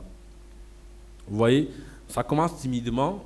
En réalité, lorsque vous faites un bilan d'un événement, on a des salons de l'action gouvernementale, vous pouvez imaginer tout ce que vous avez comme département ministériel, comme organisme sous tutelle, c'est important, et vous vous retrouvez avec 2 acteurs. Au lieu de quelqu'un d'autre se serait peut-être senti mal, en pensant peut-être que le projet n'était pas bon, parce que vous savez, l'origine d'un projet, c'est qu'il vient résoudre un problème. Il vient résoudre un problème, et donc si vous n'êtes pas capable de résoudre ce problème-là avec les acteurs, je crois que vous devez abandonner. Ça n'a pas été notre cas. Nous avons insisté l'année d'après et aujourd'hui, nous préparons la 10e édition du Salon de l'Action. Je commence par cette anecdote pour dire qu'il a fallu la motivation. D'abord, personnelle. Parce que c'est rare quand même dans notre pays, on n'a pas suffisamment des appels à contribution, donc vous devez vous-même prendre des initiatives. Là, je parle aux jeunes. Si vous avez un projet, la première étape ou le premier critère, c'est d'être formé en la matière. Parce que moi, je n'encourage pas beaucoup les jeunes qui sont menuisiers, mais qui vont entreprendre dans la maçonnerie. Tout simplement parce qu'au début, lorsque vous lancez un projet, vous n'avez pas les moyens de payer l'expertise. Vous êtes la première ressource. Vous n'avez pas de dimanche, vous n'avez pas de congé. Vous devez mettre cette expertise au profit de votre projet. Même si vous appelez d'autres personnes, en réalité, ces personnes, au début, viendront, puis à un moment donné, n'auront peut-être plus l'argent de taxi, ce qui est normal pour venir. Or, vous pouvez marcher à pied parce que vous vous dites que peut-être ça va marcher un jour. Donc, il y a déjà cette motivation-là. Mais j'avoue aussi que les motivations ne suffisent pas parce que, quand même, le système dans lequel nous évoluons, il y a beaucoup de facteurs d'entrave. Beaucoup de facteurs d'entrave qui ne permettent pas à certains qui ont peut-être le courage d'avancer. Je vais rester dans le domaine qui est le mien, qui est celui de la communication, pour dire que parmi les facteurs d'entrave, il y a celui de l'accès à l'information publique. Parce qu'il y a des jeunes qui peut-être ont de l'expertise, qui sont bien formés, qui veulent se lancer dans divers projets, mais ces jeunes-là n'ont pas l'information publique utile. Parce que le circuit est tellement long. L'information, elle est disponible. Lorsque vous allez dans un département ministériel, vous rencontrez le chef de bureau ou le chef de service, il ne peut pas se prononcer.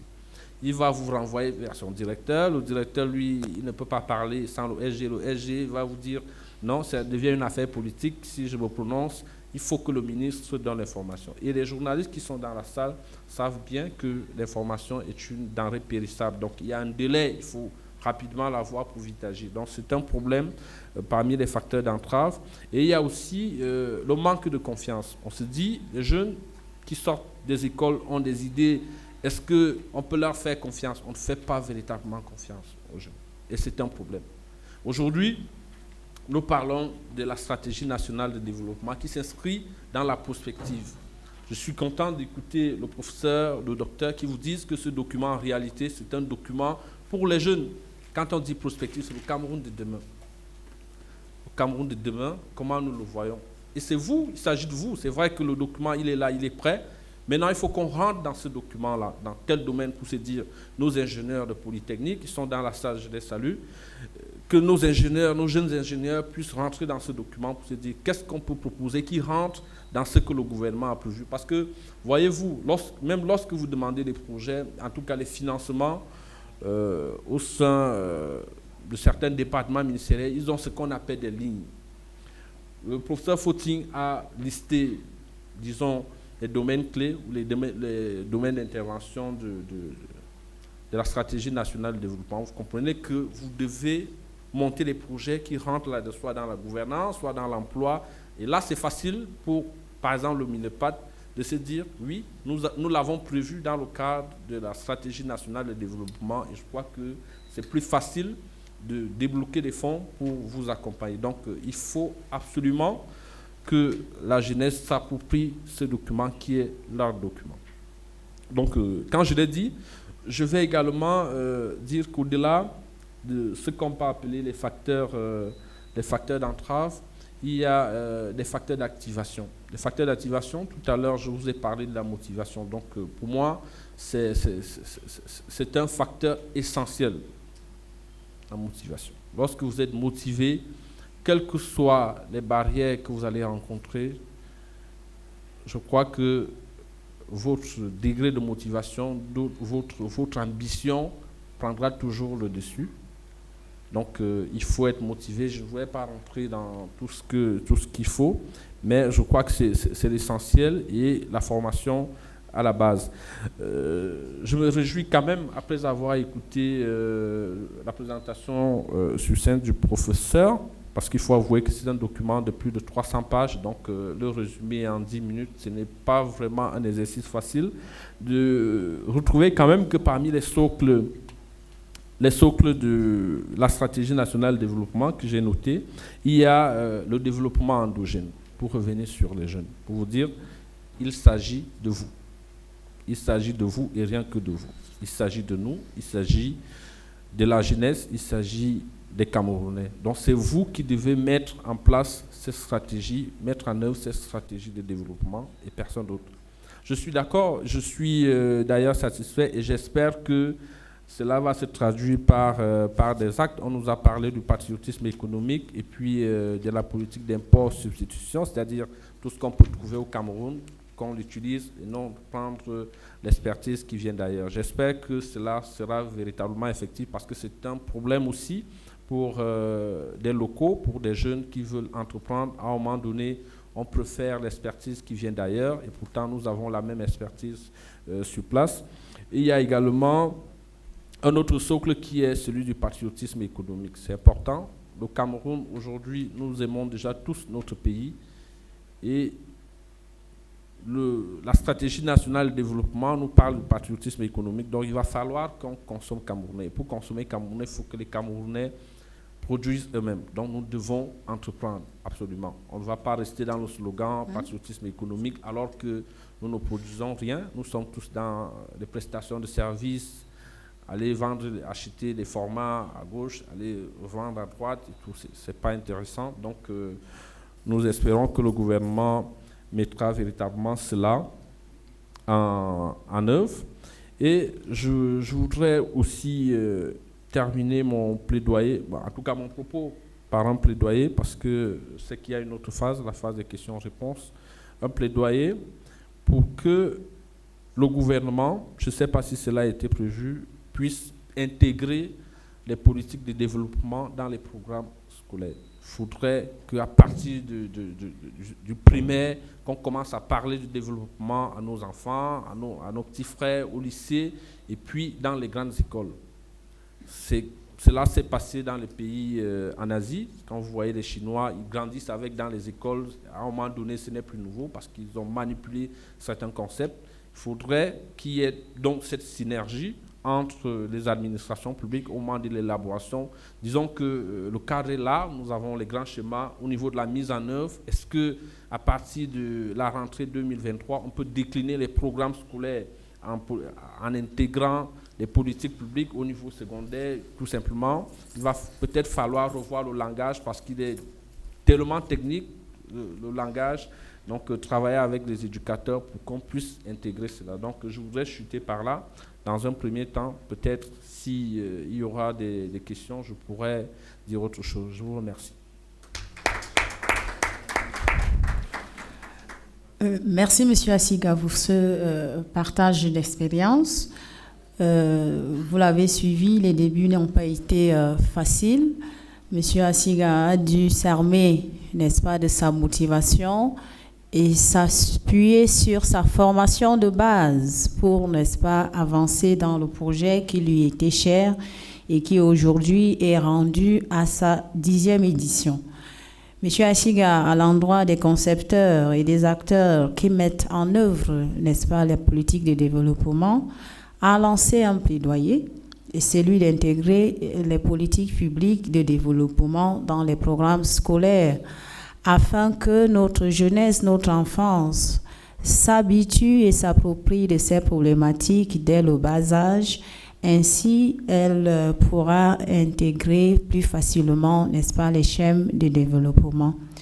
Voilà, mesdames, messieurs, nous sommes rendus à la fin, n'est-ce pas, de cet exercice qui nous a maintenu ici depuis 12 heures pour parler de la place des jeunes dans la mise en œuvre, n'est-ce pas, de la stratégie nationale de développement 2020-2030. Nous avons eu pour nous entretenir le professeur So, qui s'est excusé parce qu'il a des contraintes professionnelles, qui nous a entretenus sur tous les aspects de préparation et de l'élaboration de la stratégie. Le professeur So nous a montré également tout ce qui a été prévu pour les jeunes. Nous avons eu le docteur Elono qui, dans sa perspicacité, est revenu sur les limites, aussi bien pour les jeunes que pour du document, en tout cas les améliorations à apporter pour que l'objectif du développement soit atteint. Nous pouvons retenir de toutes ces interventions que la SND est un document qui s'adresse principalement aux jeunes, au moins parce que ceux-ci constituent la frange la plus importante de notre population. C'est le Cameroun de demain, à plus de 70%. Le SND qui leur est destiné vise 4 objectifs majeurs, principalement qui tournent autour de la réduction de la pauvreté et de l'accélération de la croissance.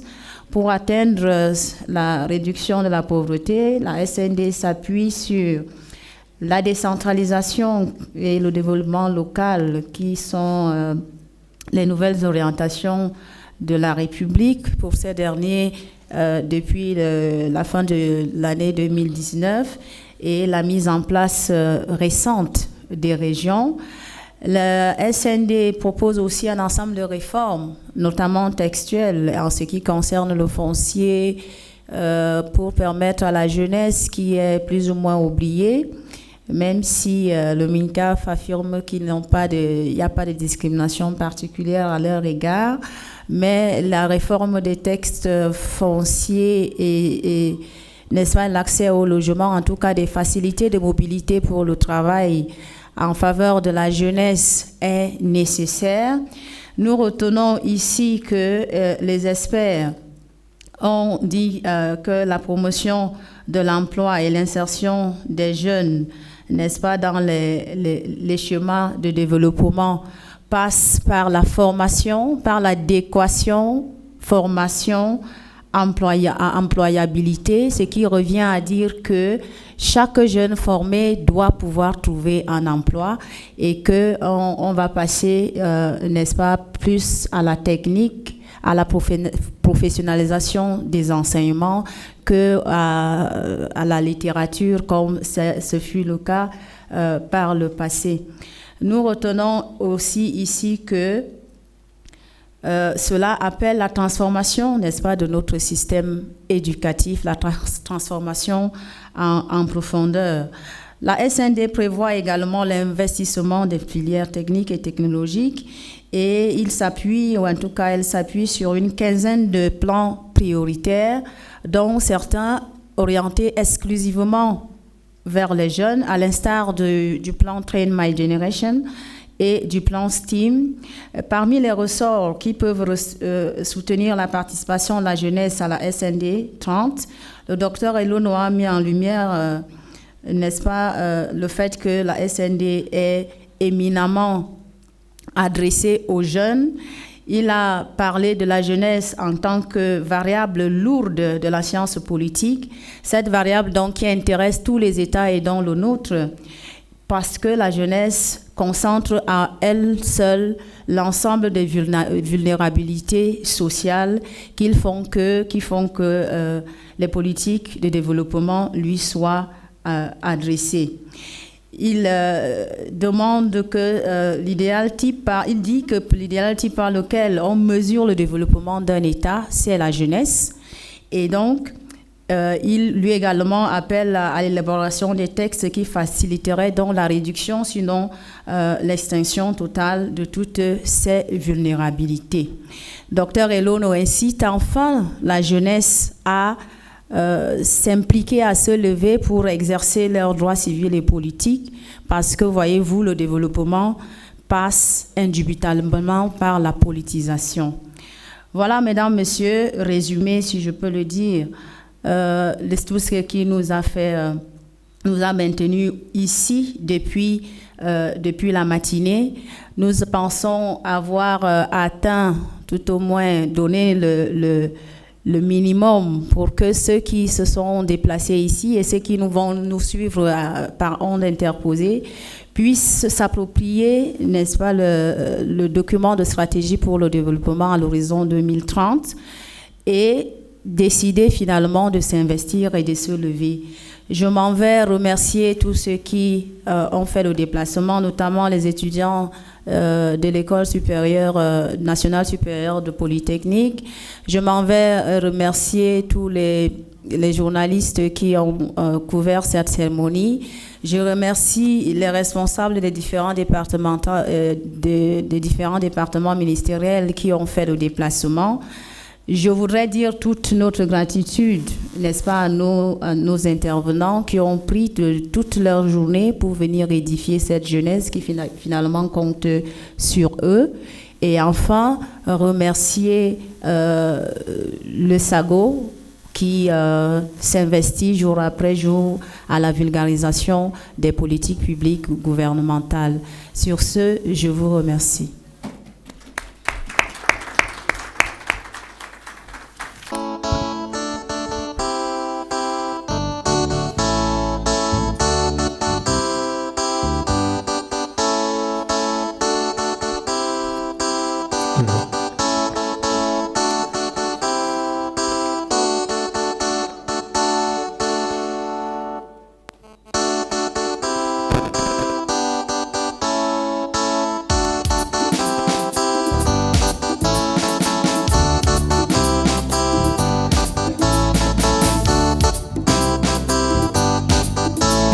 Au Cameroun, berceau de mon enfance, tu es le soleil de ma vie. Je suis fier de toi, et tant que je vivrai, je me battrai toujours pour tes couleurs.